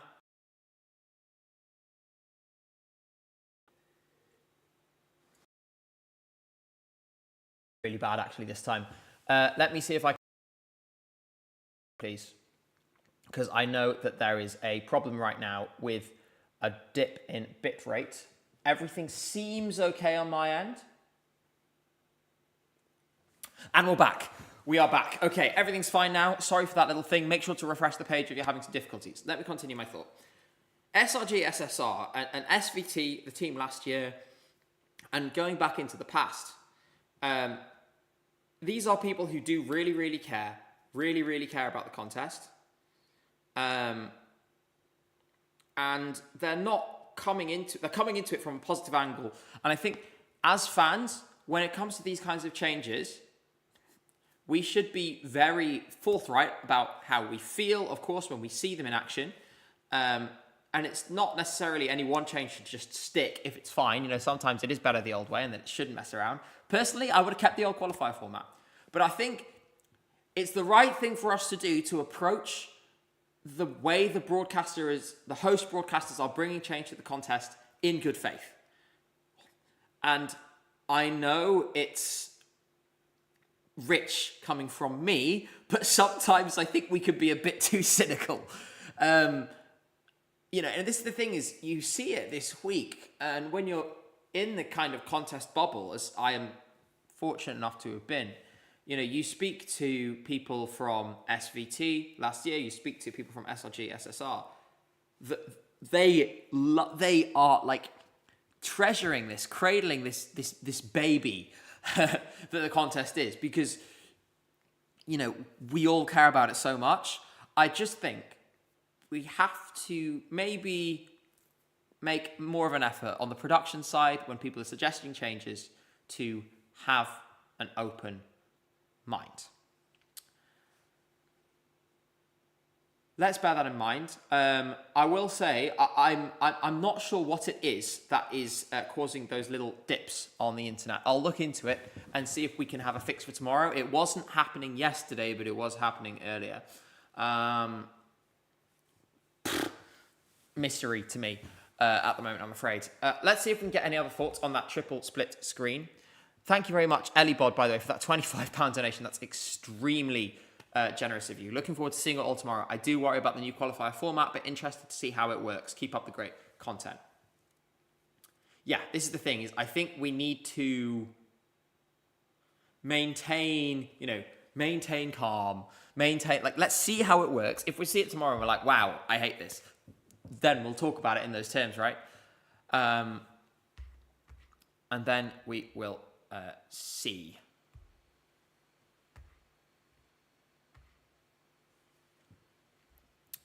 So, audience poll coming soon. I believe they're working on it now. I'm going to get in touch with Ben, who is running the whole thing. In the meantime, I'm going to be answering questions from chat for the next half an hour to 40 minutes. Sol XD, that's a good place to start. Why is Portugal so low? They are 6th by Spotify streams in the semi-final. All of the streams are domestic. Portugal is getting tons of streaming success in Portugal. That's where that has come from. Remember, streaming numbers don't tell us everything. Like, for example, Barabastu is absolutely huge in Sweden, so that's going to cause a distortion there as well. There we go. Here we go. So Sapphire Solstice says, I recognise Eurovision needs change to grow, but the single biggest change that could be made would be removing Israel, and then we can have the return of Morocco, finally the debut of Lebanon, potentially more. On the debut of Lebanon or Morocco, I've got to be real with you guys. That is not happening anytime soon. Those countries, I know Morocco participated in Eurovision once before in a very, very different era when the contest looked very different. You have to consider the domestic political circumstances of those countries, the predominant social and political forces in those countries. I mean, take Lebanon, right? Lebanon's economy is in a terrible state. Like, if the Eastern European countries, if the countries in the Balkans are not participating because of the prohibitive cost of the contest, Lebanon can't do that. You know, Lebanon is in a much worse position. As for removing Israel, you know, I think the key thing that I want to stress here, obviously I've talked about my opinions on this, and I completely agree with you. I don't feel Israel should be in the contest. When I'm looking at, I think it's important to look at the sequence of things that mean that Israel is in the contest, why it hasn't been removed, why Russia was and Israel is not. Taking aside all the official stuff for now, there's obviously an official line on this, and there's, you know, there is, and it is a valid point. I don't think it's sufficient, but it is a valid point that the Israeli government does keep trying to shut down Cannes because it is quite critical of them. And Eurovision is a large part of keeping Cannes alive. That is an argument that makes some sense. It doesn't overrule all the other arguments in the other direction, firstly. And Grackle of Welshmertz points out the Overthinking It video about Semi-Final 2 this year contains a very, very interesting segment about exactly this. The other thing to bear in mind is, think about the funding model of the contest. The EBU is made up of public broadcasters. Who funds public broadcasters? The governments in question. If you're the BBC or France TV or the German union of ARD, and in this case, at the moment, it's Norddeutscher Rundfunk. From next year, it's going to be Südwestdeutscher Rundfunk. At least I think it is. SWR, I think, is... It's relevant. The point is, those governments have very clear geopolitical positions. They have geopolitical interests, which are leading to them supporting Israel at the moment, right? Those broadcasters, especially in an atmosphere where public broadcasting is under constant threat, they cannot afford to move away from the position of their governments. So if the governments in those countries changed their positions, then we'd see some movement on this in the contest. That's why, in my opinion, the best form of pressure that can be applied to get towards that end goal of Israel, it not being appropriate for Israel to participate in the contest at the moment, and that being the consensus that is reached, is by joining up with domestic campaigning, contributing to the conversation in each country. Raising money. We've in the past raised money on this channel for Medical Aid for Palestinians, which is a British charity which helps deliver vital aid. So that's the way in which this works. And so what I would encourage you to do is to keep expressing the same opinions that we've now been expressing for more than a year, but think about it, then filter it through that lens of okay, how can I translate this into effective action that is going to change the conversation, not just around Eurovision, but around that conflict in my country. And Anthony's saying, God, you're obsessed. And with respect, I was asked a question. It was a very clear question, and I'm answering it. This is basically the only time we've talked about this on the stream this evening. And quite frankly, and I'll ask you guys, if you guys think I'm being hysterical or unreasonable or anything else, or, then feel free to tell me. But quite frankly, I think I'm talking about this in a grown-up and normal way. And if that's a problem, you should ask yourself if you're being too sensitive. Very quickly, Ren Aiku says Moroccan oil contract is running out for last year. This is another one that is complete nonsense. I can tell you this now. This situation has nothing to do with Moroccan oil. If you think that the Eurovision Song Contest is being dictated to by a single, manufacturer of hair products, come on. This is just not... that's just not the case. Anyway, I feel like that was a constructive way of talking about that. I do want to keep the conversation moving because obviously there's lots going on. Things are happening quickly. I'm just going to check in with Ben from ESC Insight, and we will get some updates on what's happening with the audience poll. I know that's going on at the moment. I see Jay in chat. I know, Jay, you were in the arena tonight, so please do, if you have any thoughts, let me know. In fact, Jay, if you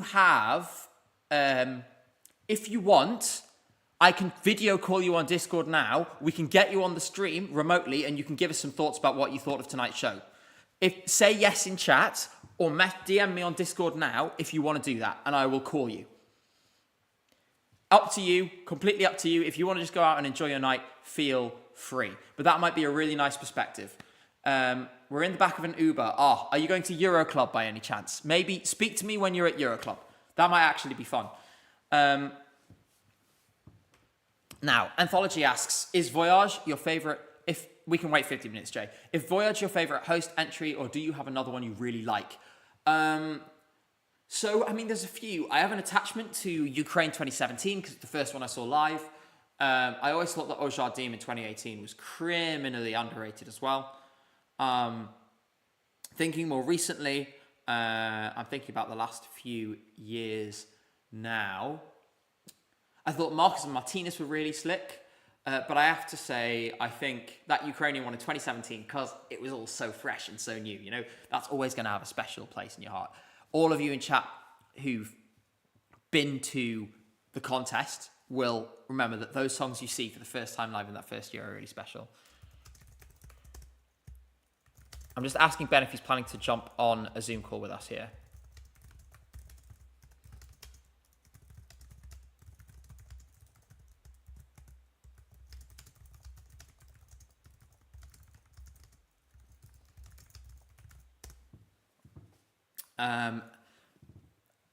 Okay, so we're going to have Jay, I think in about 10, 15 minutes, is going to talk to us about his impression of the show. He's going to be phoning in from his B&B. Donut Dunny asks, if you had the power, which country would you invite to join the Eurovision Song Contest or bring back? So, if Kazakhstan was a little less dictatorial, I think Kazakhstan would be really cool. I love Mongolian music. I've always loved Mongolian music. And I would love to see them in the contest.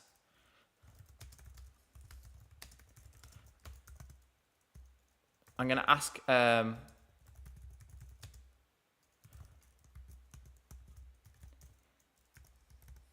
second. I'm communicating with the audience poll team right now, so I just want to focus on that for a moment. And then I'm going to tell you a bit more about why I'd love to see Mongolia in the Eurovision Song Contest.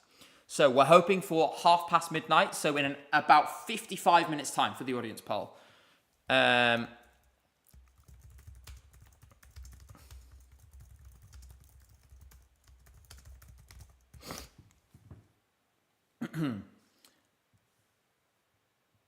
So the show, because the show slightly overran, it may be delayed, but we'll keep you updated. Right. So, back to Mongolia. Mongolian music is really interesting. It's going through some interesting stages of flux. They're producing some very interesting folk, some interesting electronic music, and a lot of rap at the moment, actually. Rap is massive in Mongolia. At the same time, the time difference would be a problem, as is the case for most non-European countries. Only the Aussies can really get away with that. Someone mentioned, Smolev Gal mentioned New Zealand, but the truth is that New Zealand just doesn't have the interest that Australia does, and as a result, you can't really hope for the same thing. Someone says Ulaanbaatar 2027. Well, wouldn't that be quite something? So we're going to keep preparing ourselves. Blink, welcome. You're a New Zealander. It must be 9 o'clock in the morning for you. You've missed a great show if you haven't been here the whole time. But that said, I wouldn't expect you to get up so early. Apparently, the graphics are not great for the qualifiers. But I think in general, there's been some criticism of the graphic design this year. And I would concur with that. I don't like this visual identity as much as Malmö last year. I like Liverpool a lot more than both. It was very loud, but in a fun way. Someone asked, by the way, if Australia ever wins Eurovision, who would host? Ukraine in 2022 is a good case study of how the EBU would respond to that. You have a country which cannot host. In that case, it was Ukraine. In this case, it would be Australia. You cannot host it in Australia. They've already said it wouldn't happen. The most likely thing, I think, provided the second place broadcaster is in a position to do so, would be simply to choose the second place. The EBU ultimately has control. Someone says SBS would choose. They don't get to make that decision. But they would make the decision quickly because you need as much time as possible. It is raining outside, Jay. You are correct. Germany was allegedly the backup in 2016. That's true. But it's an interesting conversation. Mark asks, is Monaco returning next year? This is an interesting question. You may have seen on the news recently, I think some of the outlets were reporting on it this week, TV Monaco is broadcasting the contest this year and are having their own commentators, I believe. I'm going to get some more water if that's all right with you guys while I finish this answer. TV Monaco is broadcasting the contest this year with their own commentators. They've put together, I think they have some kind of working group which is investigating the possibility of them participating at Eurovision. That said, I would have hoped to see them send a small delegation this year countries have done this in the past. Kazakhstan sent a delegation to Eurovision once to, I think, investigate the possibility, although I have it on good authority from very senior people that there was never a possibility that Kazakhstan was going to enter the senior contest. But yeah, Monaco is pretty likely, I think. It would be nice to see it happen.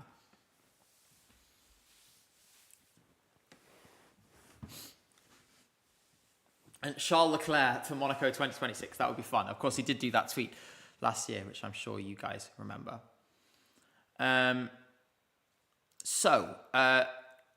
About 50 minutes until the... Yes, I am drinking water in a wine glass, okay? Listen, I like my giant wine glass, and I'm going to continue drinking water. It's Eurovision week, okay? If this isn't the week to be a little bit extra and drink water out of a wine glass, then when is? I mean, let's be real here, okay?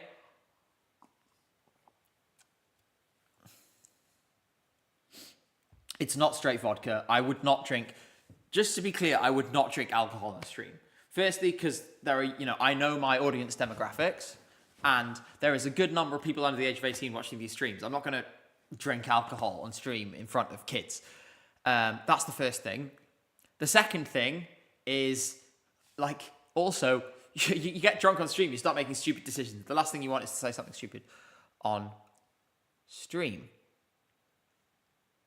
Now, I'm also waiting for Jay to come in. Jay, because I know you're watching, when you are ready, let me know on Discord, and I will video call you.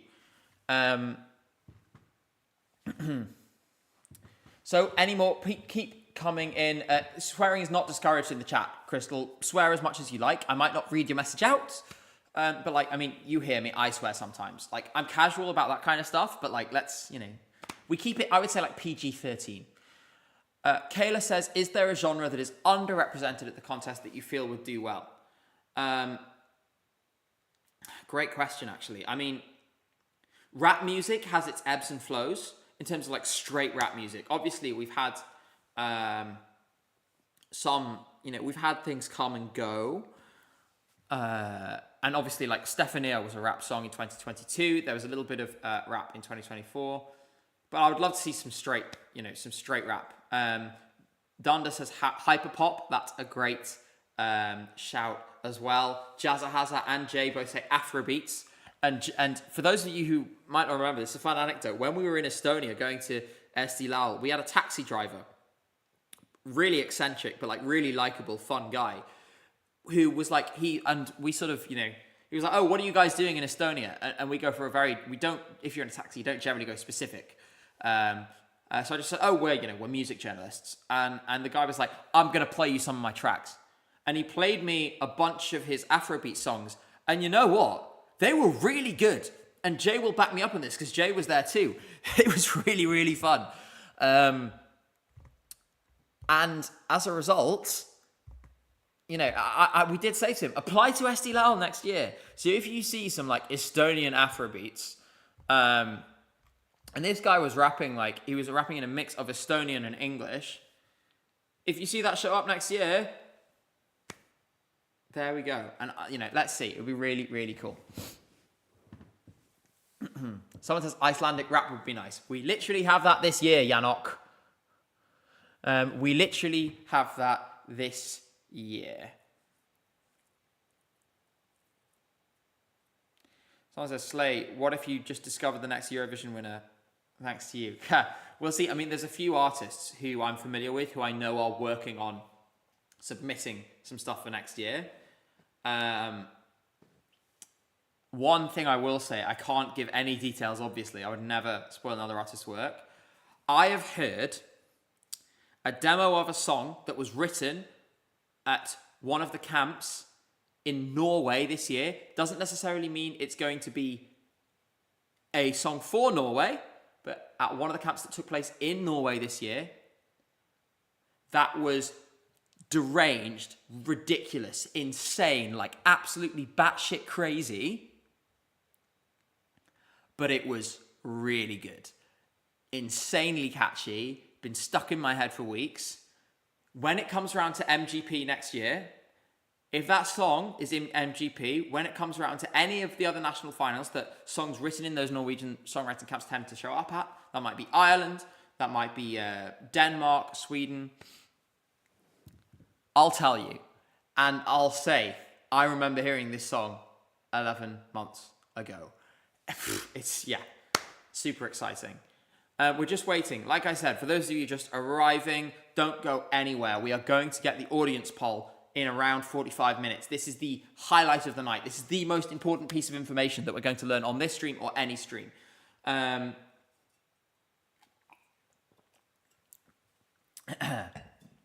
don't know I think DMGP is going to be a hard sell. Now, what is going to come next? Someone says, is dubstep in Eurovision? No, I think the era of dubstep may have passed. That said, I know an absolutely fantastic Polish sort of Polska disco song that has a dubstep trumpet breakdown in the middle. If there are any Poles watching right now, I'm talking about Balkanica. I'm sure you know it very well. What camp are you talking about? I'm not going to say which one. I don't want to give too much away because there are quite a few. Igranka is a good example of a dubstep song in Eurovision. Was the song you heard in English? Yes, it was in English. I'm not giving you any more information. Is a songwriting camp actually a camp? No, they stay in hotels. Right. Someone in chat says, Ria West in chat says, can't reveal stuff, but I have some fun stuff in the works. Well, maybe we'll see you there next year.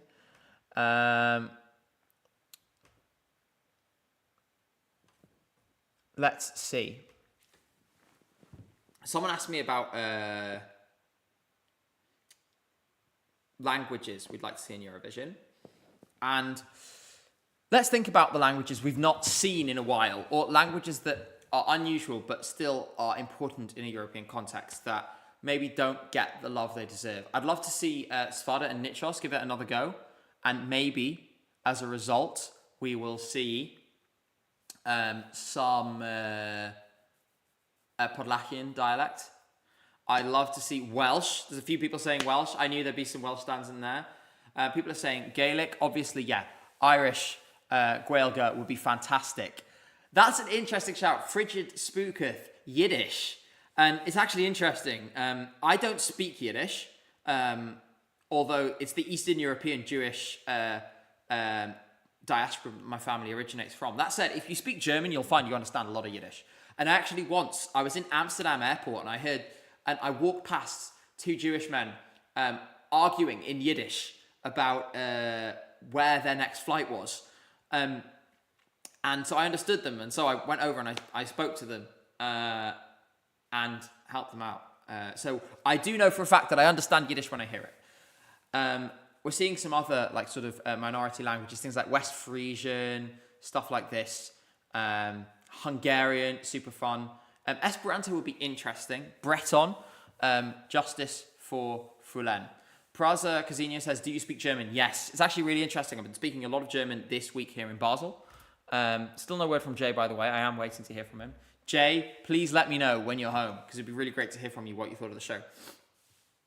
You can just call in on your phone. No need to do anything special. Fulen was robbed. Fulen was really robbed. Sorry, back to my point. Bit all over the place at the second. Right.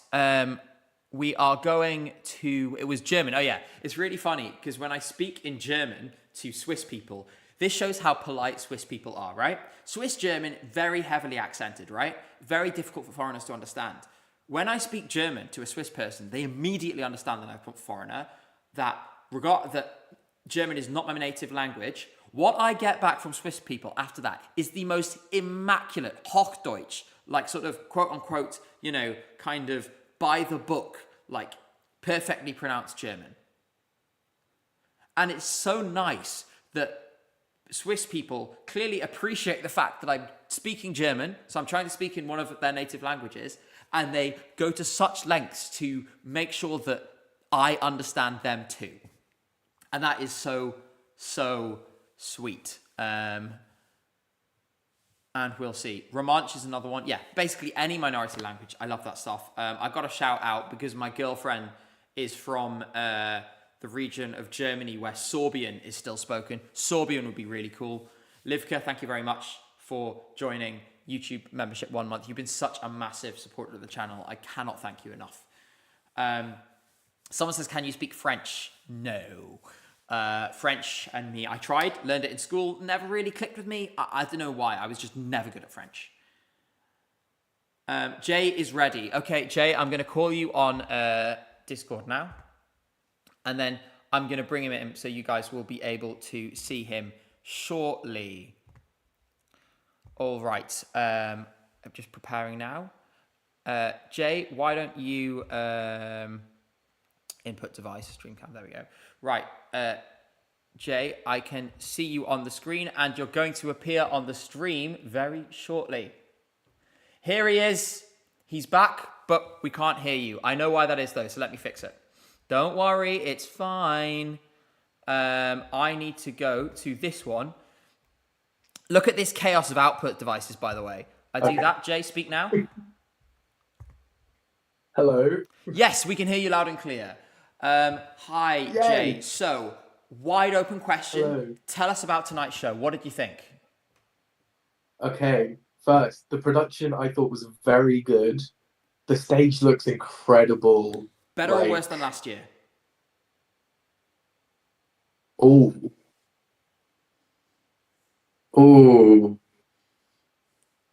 I think, honestly, I think it's a little bit better if you're in the arena. Because the stage is a little bit lower when you're standing, so you can actually see. I think, no, I really like the stage this year. There was some worries about people have done a lot with frame it. obstructing vision, though. By the way, please turn off that face tracking. It's making me seasick. Oh, wait. I didn't even realize. Do you have it? Oh, it's because you have it on that gimbal, don't you? Jay has a gimbal, that's why. It's still doing it. No, I'm using my iPad. Anyway, Jay, while you're sorting that, there we go. Oh, that's so much better. Thank you. Oh, thank God. Oh, that's way better. Literally, it was flying around the place. Someone asked, by the way, why was Jay in the arena and not you? I was here doing this stream. I can't do this stream if I'm in the arena. So, any highlights? What were your favorite songs? Oh, you kept Jay. You're meant to give those back. I know. I take one every year. Anyways. So your favorite songs, please. Albania, Switzerland. Sorry, go on. I'll let you talk. Go ahead. Albania, Switzerland. Belgium.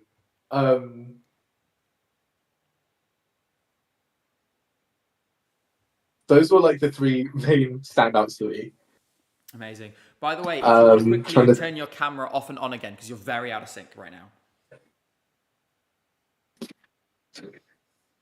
Hello. Yeah, it's still out of sync. Don't worry, we can hear you. That's the main thing. So, of those three, I mean, there's been a lot of hype. And actually, Dolphin Dane's model has come out while you're gone and said Albania could finish in the top 5. Having seen it tonight, do you feel like a top 5 finish is a realistic possibility for Albania? Albania in the contest. I've been on stream for a long time. I can't speak anymore. Honestly, yes. But there are so many songs that could be in the top 5, but I think Albania has a chance of being in that group, you know? I think it'll depend on the night, honestly.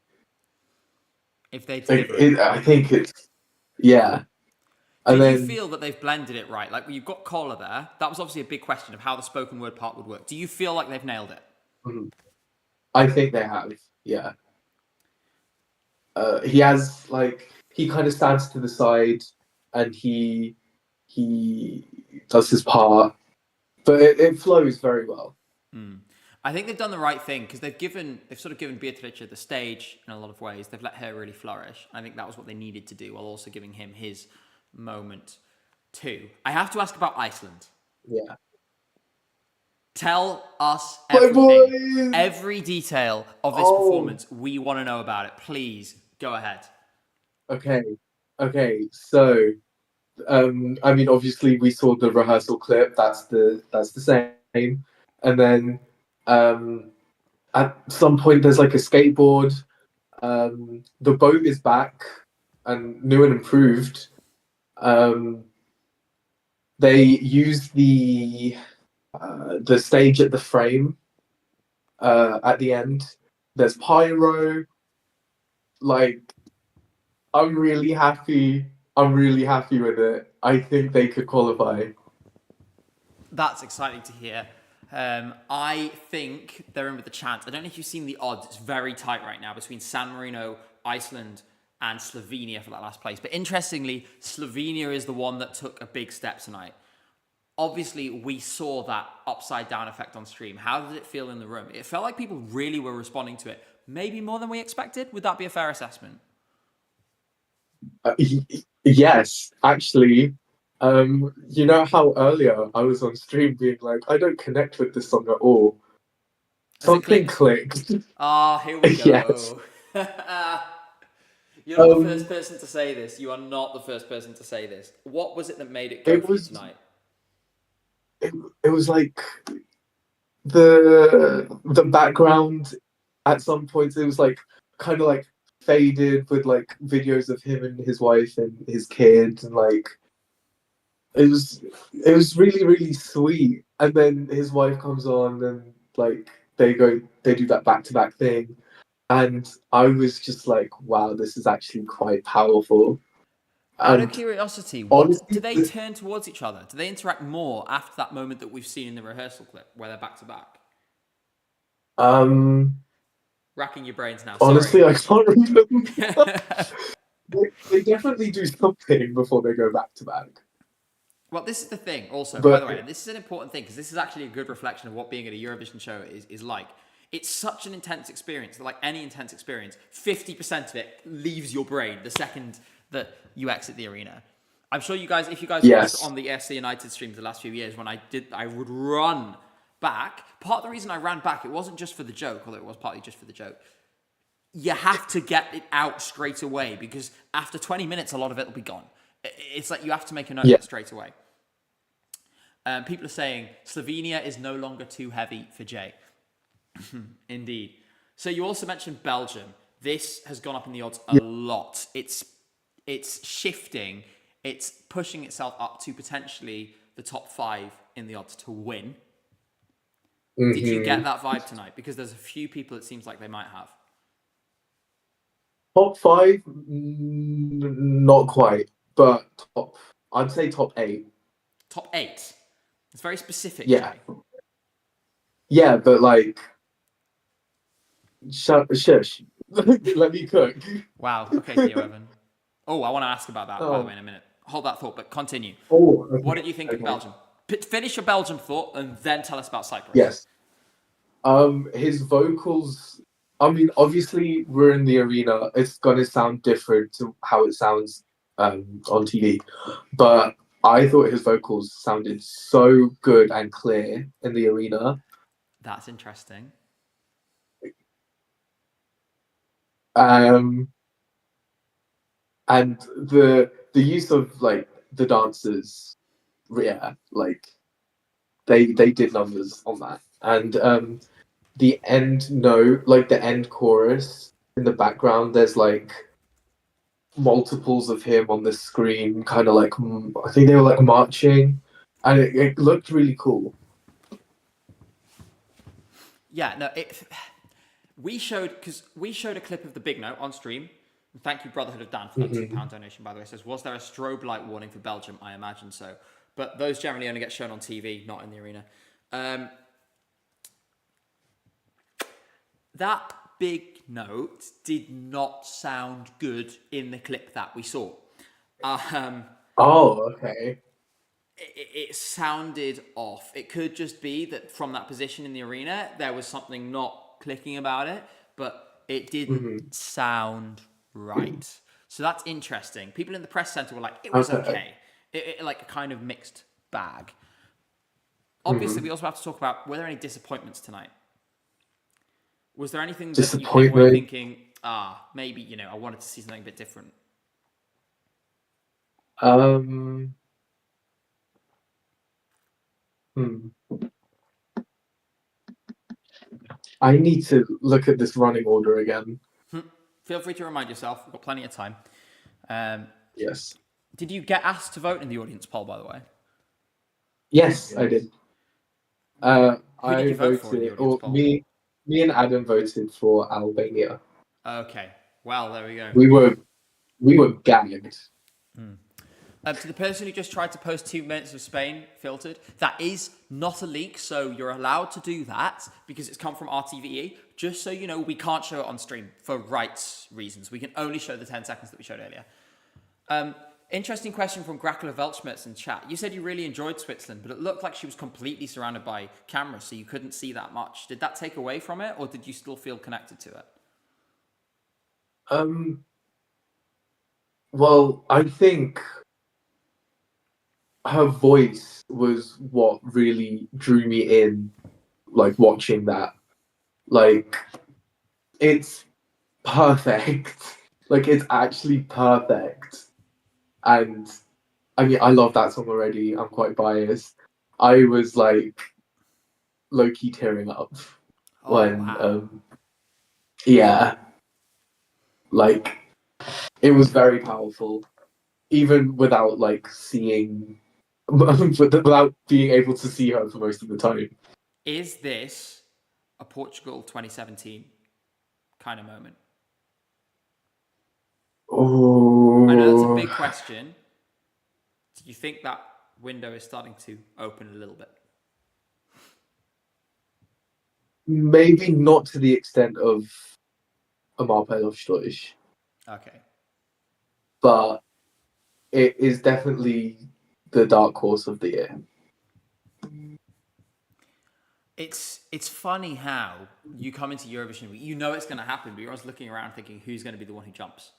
And we're kind of seeing that now with Switzerland and with Belgium. It's been really nice to see the progress that like Iceland, for example, have made. The progress that, for example, to be honest, that like Armenia has made in the other semi-final as well.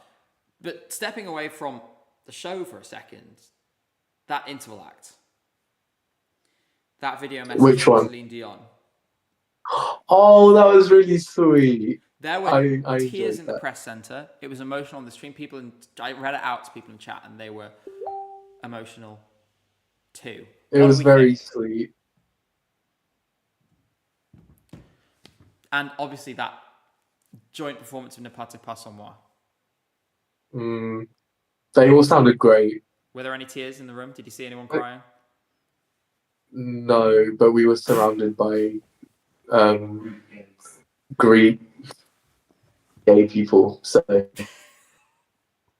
What a way to put it. they they were just like, yeah. To be fair, if I was Greek and I suddenly got confronted with Marina Sati singing Ne Pas Pas Moi, I would be really excited as well. So I actually 100% Yeah. understand their position. That is so valid. Right. I think there's a couple more things I want to ask. Fabiola has made a valid point that I want to ask you about. What did you think of Kai's sausage? Was it too big? Was it too small? Or was it just the right size of sausage? Wait, I didn't even like notice it. I think that sounds Maybe like the I think I sausage was is too too. small. We got to big that sausage up. We need more sausage. I wasn't even paying. I think I was too busy. You know what? I was too busy trying to get a good clip and like trying to send everything like under 500 megabytes that I was like, oh my god. But I did not notice the sausage. Well, there we go. Here's the thing. That is surely the head of the headline of the night. Jay has evaluated the Kai sausage, and he's determined that the Kai sausage is not big enough. We hope that Make Sweden it will bigger. add more inches on that sausage before tomorrow. Now, we're going to look ahead, Jay. I'm going to hold on to you for a bit longer if that's all right. I know you want to go to Euroclub, so I'll let you go soon. Please. Yeah, no, it's okay. Literally, I'm going to ask you one more question. Okay. Everyone in chat is so happy to see you. And Aww. Dunder reminds us that all sausages are valid. That's a very inspiring message. So, qualifier announcement. Were you still in the arena when that took place? Yeah, we saw one of them, and then we were like, okay, we know how this works. So we left. Did it make sense? Did it seem to be Yes. working fine? It wasn't confusing. Can you explain it a little bit more, what you saw? Obviously, you only saw one, but what did you see? Okay, so they will put 3 artists on the screen, right? Just them in the green room. They announce one qualifier from that 3, and then the other 2 kind of go back into the pot, and then another 3 will be selected. Could be the same ones as before. Like they could choose the same, and then But totally another random 3 each country, and time. then one qualifies from those 3. Did they show the The artists' other 2 go faces back. on screen? Yeah, but when they announce the qualifier, the other 2 disappear from the screen, and it's just the qualifier reacting to qualifying. Okay, good. So honestly, I think it's fine. Yeah. I don't know why they're changing it, but why not? I do want to quickly say, why though? You know? thank you so much to Novimpia for the raid on Twitch. We appreciate that very much. It's Oh absolutely my god! to see you here with us. But for now, I think I'm going to leave it on that note, Jay, because you have a Euroclub to go to. They await you. Yes. I will be there probably about 1 a.m, so I'll see you there. Okay. But Cool. I will warn you in advance. You know, I'm off the drink this week because I have to look after my voice for these streams.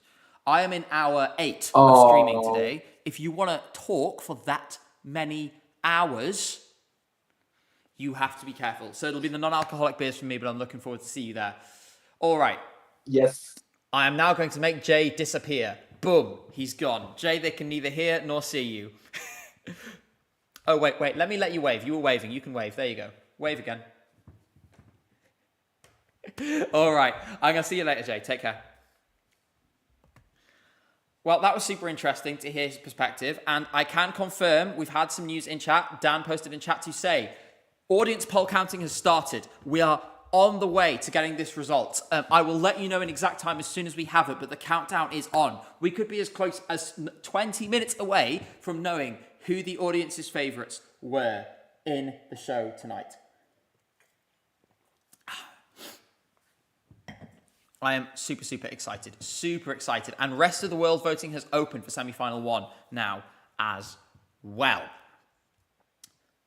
It is 7 minutes past midnight here in Basel. We are on to 3 hours, 42 minutes of this stream, the second of the day. There has been so much happening. There is still so much going on. I'm looking forward very much to receiving this result and sharing it all with you. I will try not to show my reaction. Obviously, I will receive it and know the result before it's public. I am not going to let on what has happened to you guys. But for a quick summary of what has happened this evening, because I just saw someone said, just got in for the cinema. What's the latest updates? We are currently awaiting the audience poll result to see what the people in the room thought was their favourite. In the meantime, there is a small amount of news that have been trickling out. We get the impression that tonight, Belgium was really strong. We get the impression that Netherlands was a lot better. People really enjoyed Iceland. Albania, big favourite in the room. Sweden, absolutely as expected, went down really well too. Cyprus, the staging, complicated, interesting. The vocals, some say they were fine. We thought that it didn't sound too great. So we have an awful lot of things going on tonight, and an awful lot of, so this news is pouring in. We're going to see those odds shift on the basis of this poll as well. What I can say is I have a small update for you that has happened in the last 30 minutes in the odds. Albania has gone up to 11th in the odds to win, just overtaking Czechia. So, some confidence in Albania being reflected in the bookies tonight. That maybe reflects some of the comments that Jay made on the stream just now as well. Meanwhile, in the qualification odds, Estonia back up into third.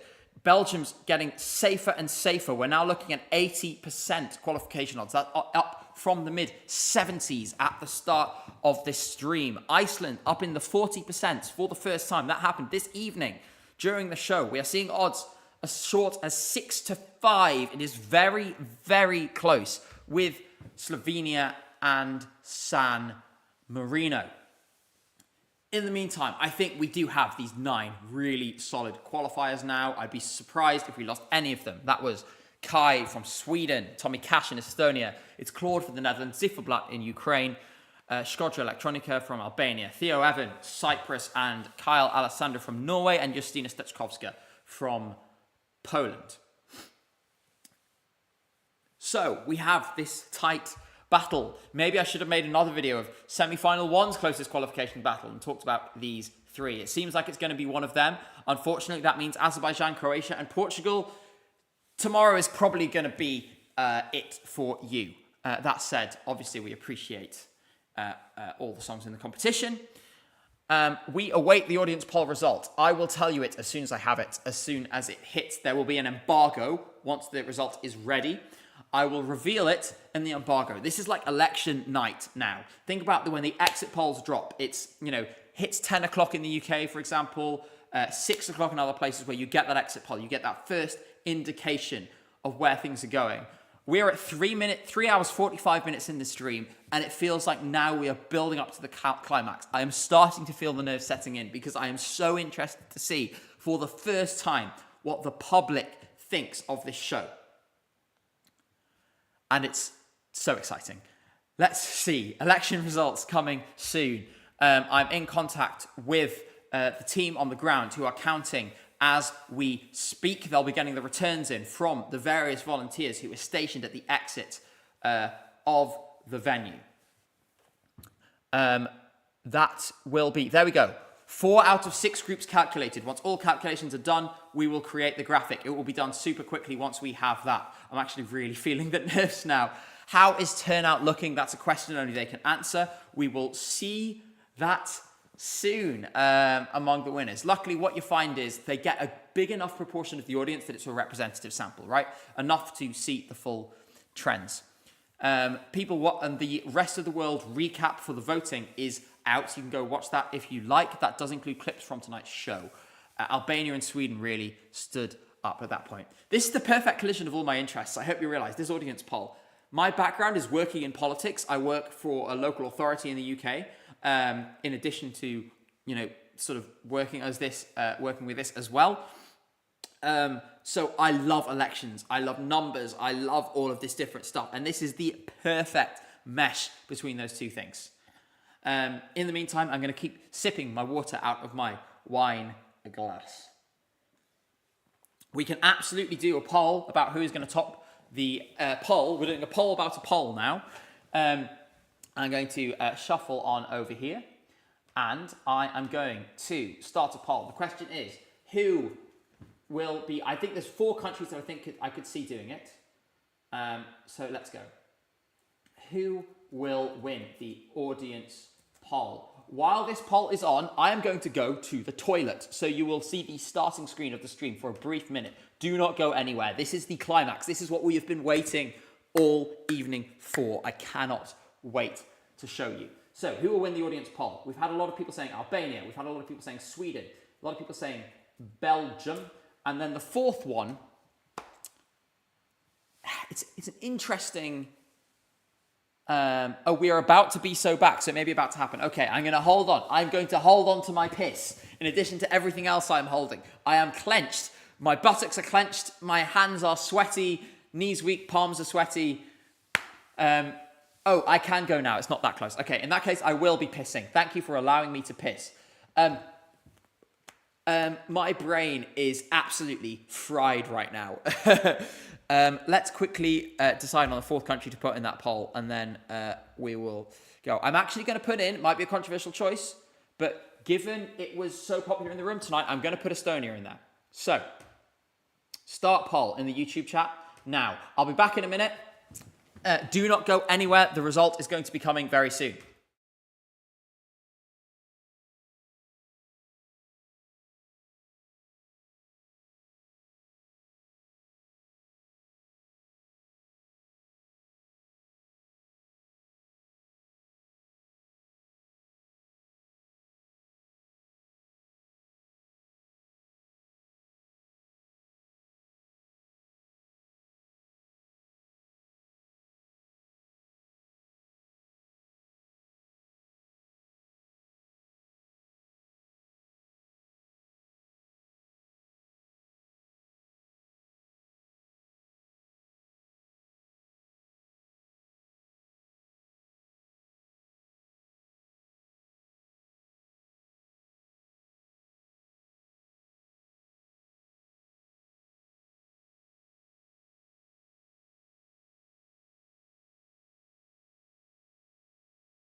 Welcome back. Welcome back to the stream. And I am happy to reveal the result of our prediction, which is 60% of you think Sweden are going to win the audience poll tonight. Beyond that, 29% say Albania, 26% say Albania, sorry. This is over on YouTube first. 10% Belgium, 2% Estonia. I did wash my hands. Stop spreading misinformation. I washed them, and in fact, I used soap and everything. I was very careful. I believe in personal hygiene. Unlike a lot of people on the internet, I wash myself. So, on the Twitch side, 68% Sweden, 19% Albania, 12% Belgium, 1% Estonia. Only one person voted for Estonia on Twitch. Now, we push forward. We keep on going. Someone in chat says, skibbity piss. Consider your life choices is all I would respond. And we will await news on the audience poll. I think Dan may still be in chat. Dan, keep me updated. Let me know how things are going. And we will see if that 12:30 time is looking likely. Hopefully so, because I want to go to Euroclub and see Jay, because I've barely had any time. Literally, all the time that me and Jay have spent together in Basel so far was on this stream earlier today, and that's it. Euroclub, for anyone asking, is like the sort of club night that they set up for the entire week.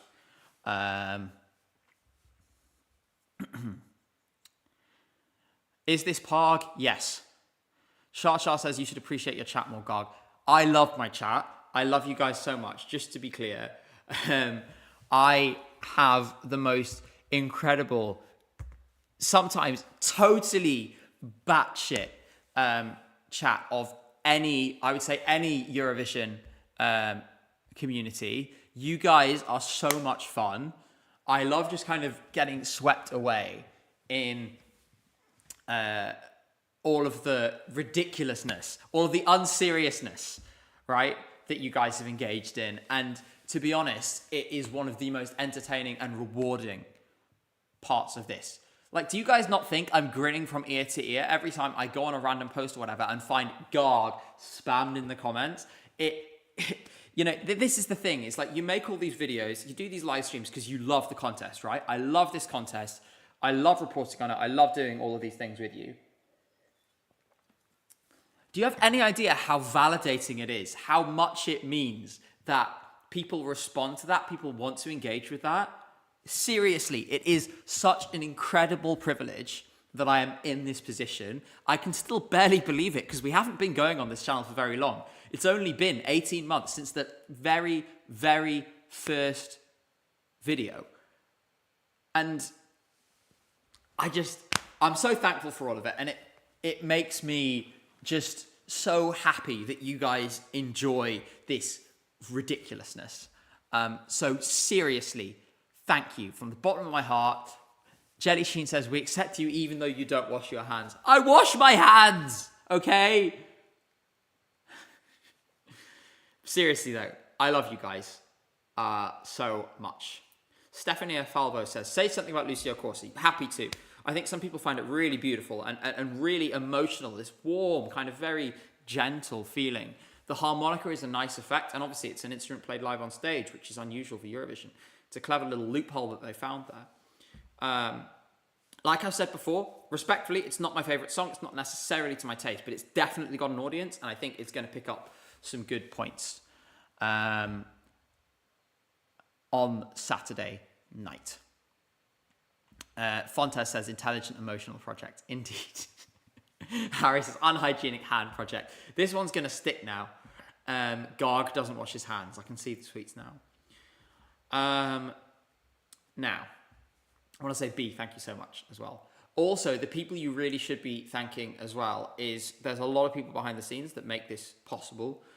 My friends who encourage me, who, have dug me out of some, sort of face down in the ground moments that I had, especially in the last month, because it has been tough. Hearing that I didn't get accredited was tough. I mean, I'm not going to pretend it wasn't.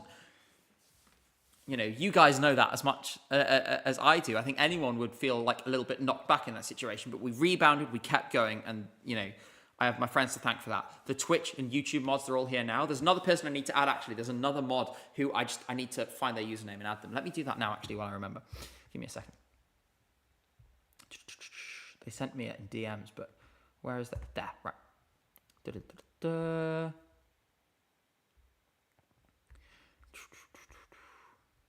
There we go. Right. Give me a moment. Mod. And it's... There we go. And I'll add on YouTube later because I can't do it live. You have to do it separately. There's a menu somewhere. But I'm so thankful to all of the mods in Twitch and YouTube. I'm also really thankful to all of my Discord moderators. And I actually really want to shout them out because they do so much work. They hold together the single most insane Discord server of any Eurovision place. So let me just, 1 second. And make sure to join if you haven't already. It's really funny. Every time we do an alert, every time we do a stream, there's a raid alert because loads of people join the Discord. So make sure you go and do that now if you haven't already. I'm just trying to find my channels and roles. That's what I'm looking for. Where's the thing? I'm really not very good at using Discord, which is kind of the point here, which is that I rely so much on these moderators to keep things going, and they deserve all the love in the world. So I want to thank Terrastar, Cathaclys. Sorry, my brain is just failing. The poll is out.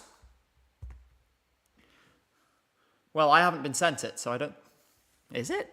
Where is it? Poll Gabe Poll.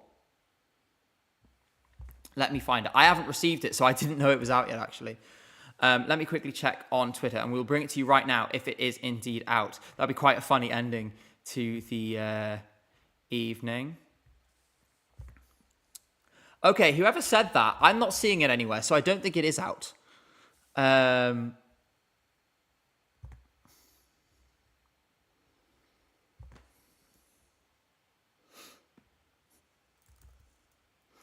I'm a bit confused here. I think I may have just been... I've been one guide. I have been one guide. The poll is not out. And in the middle of me shouting out my mods. Anyway, Terrastar, Kath, B, Taz, and Dilly, who are my brilliant moderators, and also the senior team, which is the one and only Eurovision Cat, and, of course, Jay and Adam. Adam as well, I want to really thank. He's going to be behind the scenes this week a little bit, helping out off camera on stream, and I really appreciate that. And obviously everything Jay does for the channel, everything Kat does for the channel. I can't believe I got clickbaited like that. I was going to say, because they wouldn't just drop it at 24 minutes past 11 like that. We await news of the audience poll. In theory, it should be out in 6 minutes. Hera Björk won the poll. Yes, indeed. So, I await news. I'm excited for news when it comes of the audience poll. I'm sure you all are too. In theory, the original plan was to get it in at 11:30, but it has to be ready. At 11:30 UK time, that's midnight midnight here. If it's not ready, then it'll be a bit later, but it's going to be out as soon as it is, so hang tight. And we are not going anywhere. None of us are going anywhere, including any of you, until we see the result. Is there any notable pattern around how the rest of the world votes compared to the rest? Just curious. One thing that is true, and this was true in 2023 as well, so before the sort of unique effects around the Israeli televote, more recently, Israel does really well in the rest of the world. I think it won rest of the world in both 23 and 24, so it'll probably win it again in 2025. As for second and third, let's see. I can't believe I got baited so hard. To be fair, the person did say in chat they didn't mean to do it, but that was really funny. You totally sold me. You totally sold me on that. We still await the poll.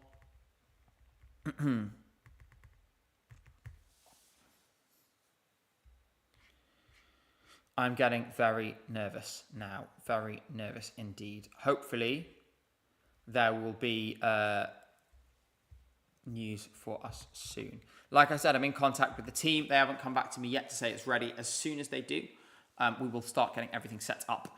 I want to, again, shout out the volunteers that are making this possible. We do have a few more minutes, so keep sending in your questions and we will keep answering. Publishing okay, we have an official time. We will be revealing the audience poll at 12:35 p.m. So that's 11:35 UK time, 12:35 p.m. in 9 minutes. I'm going to get a clock up now over here so I can reveal it the second that we hit that 12:35. Clock with seconds. Time is exact any time zone. So what that means is, as you can see here, we are 8 short minutes away from the single most important data point that we receive ahead of the show. Someone says, could the Kai Alliance form a stable governing coalition with the Red Sebastian Union? They could well do. Could those be 1 and 2? What audience poll result could shock you, but you also logically understand happening? Switzerland doing a little worse because we couldn't see it. At the same time, because in the you can't really see what's going on when you're in the crowd. At the same time, people seem to think it's really beautiful. Iceland could do better than expected. I would love to see Iceland up in the top three, top 4 of this. I am just thanking the kind Mr. Ben, who was here before, who is getting everything ready. I know they'll be preparing the graphic now. Are the pre-qualifiers polled? Yes, they are. It's on the way, James. Yes, I know. I have seen the news. I am awaiting reception of the graphic. Like I said, I'm not going to give anything away to you guys. I'm going to put my best, acting, lying face on saying, oh, who knows what the result will be, even though I will see it before you guys because it's going to be sent through to me. The second we hit that 35 minutes past, we will be revealing that result, and this is very exciting. So, this is your last chance for predictions. It's also your last chance to ask questions about anything that happened tonight.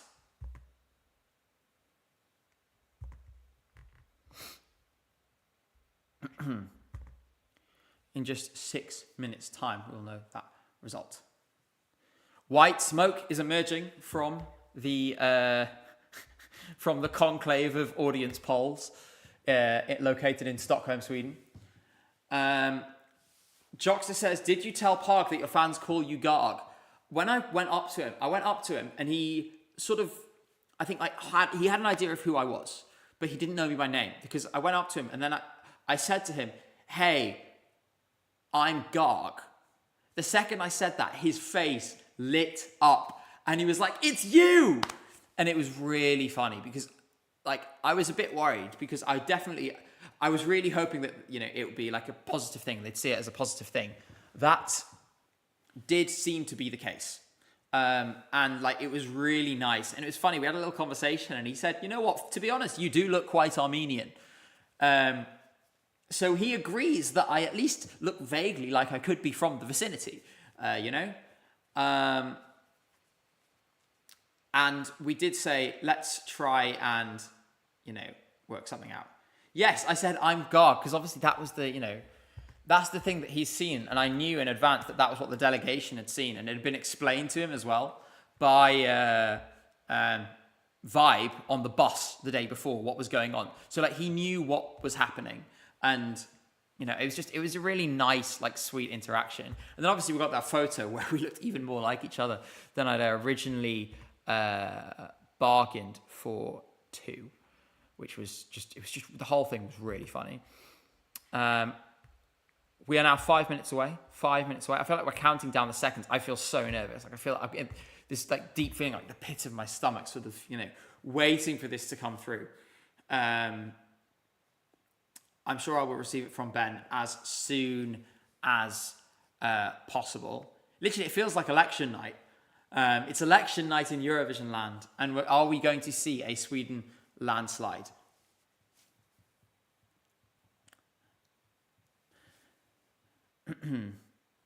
So, we're looking for a few more questions. The Duck says, how did the whole Garg thing start? It's actually funny, I don't remember exactly how it started. Maybe if a few other people do. Wasn't it just somebody said it on a live stream and I read it out and I was like, oh, come on, I don't really.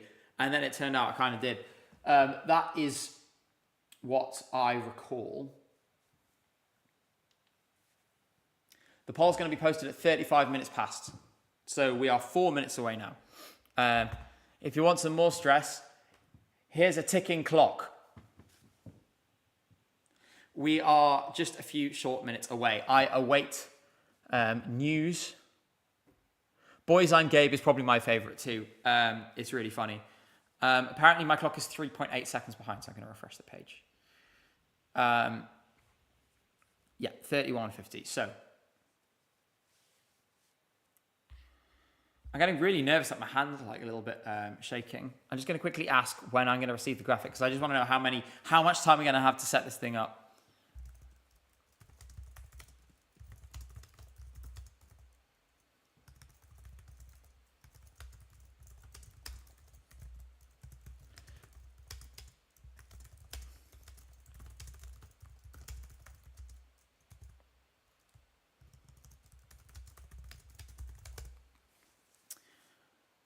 Oh boy, I am seriously getting nervous now because obviously you spend all this time predicting, you spend all this time trying to read the tea leaves, work out what is going to happen in this really odd contest. And then you finally get some news about, is it the way we think it's going to be? The poll, for some people who are asking, is the poll of the audience who were in the room tonight. The audience who were in the room tonight decide the result of this. They tell volunteers waiting at the exits who their favourite was. Those results are then tallied up into this poll, which we will receive shortly. 2 minutes time, we will have that result. I will show you again that clock. So just 1 minute and 30 seconds away. Hearts starting to thump. Benjamin says, isn't it a bit overrated? No, this is actually a pretty good indicator of how, especially the televote, was going to go. This was the canary in the coal mine that predicted the cha-cha-cha landslide in a big way in 2023. I don't have the graphic yet, so I still don't know what's happened. I'm as in the dark as you guys are. But I imagine we will have it, I will have it in the next 30 seconds or so I can prepare to put it on screen. All right, I have the result in front of me and I will share it with you very shortly. It is time. Before we start, we have about 1 minute to go. I will share with you the to credit once again 12 points from America, ESC Extra, that Eurovision site, ESC Insight, Eurovoix, and V Dan Design, who are behind this poll, who are the ones who put it all together. I'm going to zoom it in a little bit for the sake of readability so that you can see it shortly. In 30 seconds' time, we will reveal the result. In this short amount of time, we will see the first bit of data that we have. I'm excited to share that with you. The second this clock hits 35, I can show you the results. All right. 5, 4, 3, 2, 1. I can reveal that Sweden has won the audience poll tonight with 23.1% of the vote, ahead of, and this may be a bit of a shock, the Netherlands in second with 13.2% and 197 votes. Estonia rounding out the top 3, followed up by San Marino and Albania. That is your top 5. Belgium 6th, Norway 7th, practically tied with Iceland just behind them as well. Poland and Slovenia rounding out the top 10. In the non-qualifier positions, according to this poll, Cyprus, Portugal, Ukraine, Croatia, Azerbaijan, with the automatic qualifiers all in the lower end of the top 10. Switzerland, a lot of hype tonight, 61 votes, would only put it in 10th place. Spain and Italy would both finish outside. So, who are the big winners from this poll? The Netherlands, massively outperforming what we expected. Ukraine, really low down. I really thought it would be higher than that. Estonia doing very well, but again, I thought it would be a little higher. There is some real good signs for Sweden here up at the top. That is a big lead. It's not quite cha-cha-cha, but it's a big lead. San Marino, very fun in the room. They enjoyed it a lot. But is that going to translate to the TV screen is the big question. And finally, some objective evidence. We can see that the general audience is on board with Albania.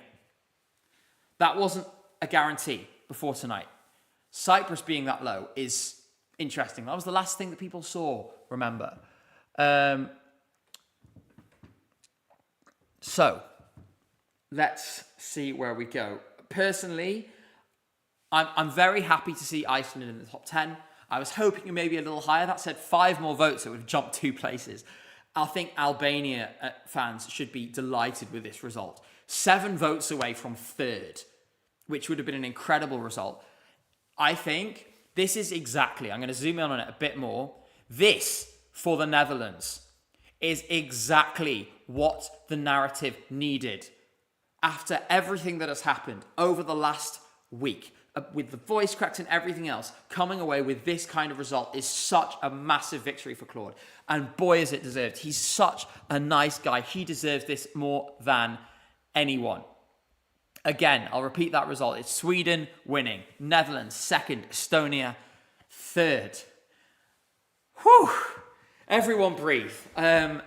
Wow. It gives me hope. Let me have a quick look. I'm going to quickly see if the odds are shifting. It may be that they haven't yet because it's only a few minutes after release. They may take a little longer to do so. I suspect we may see some numbers starting to shift around soon. Semi-final 1.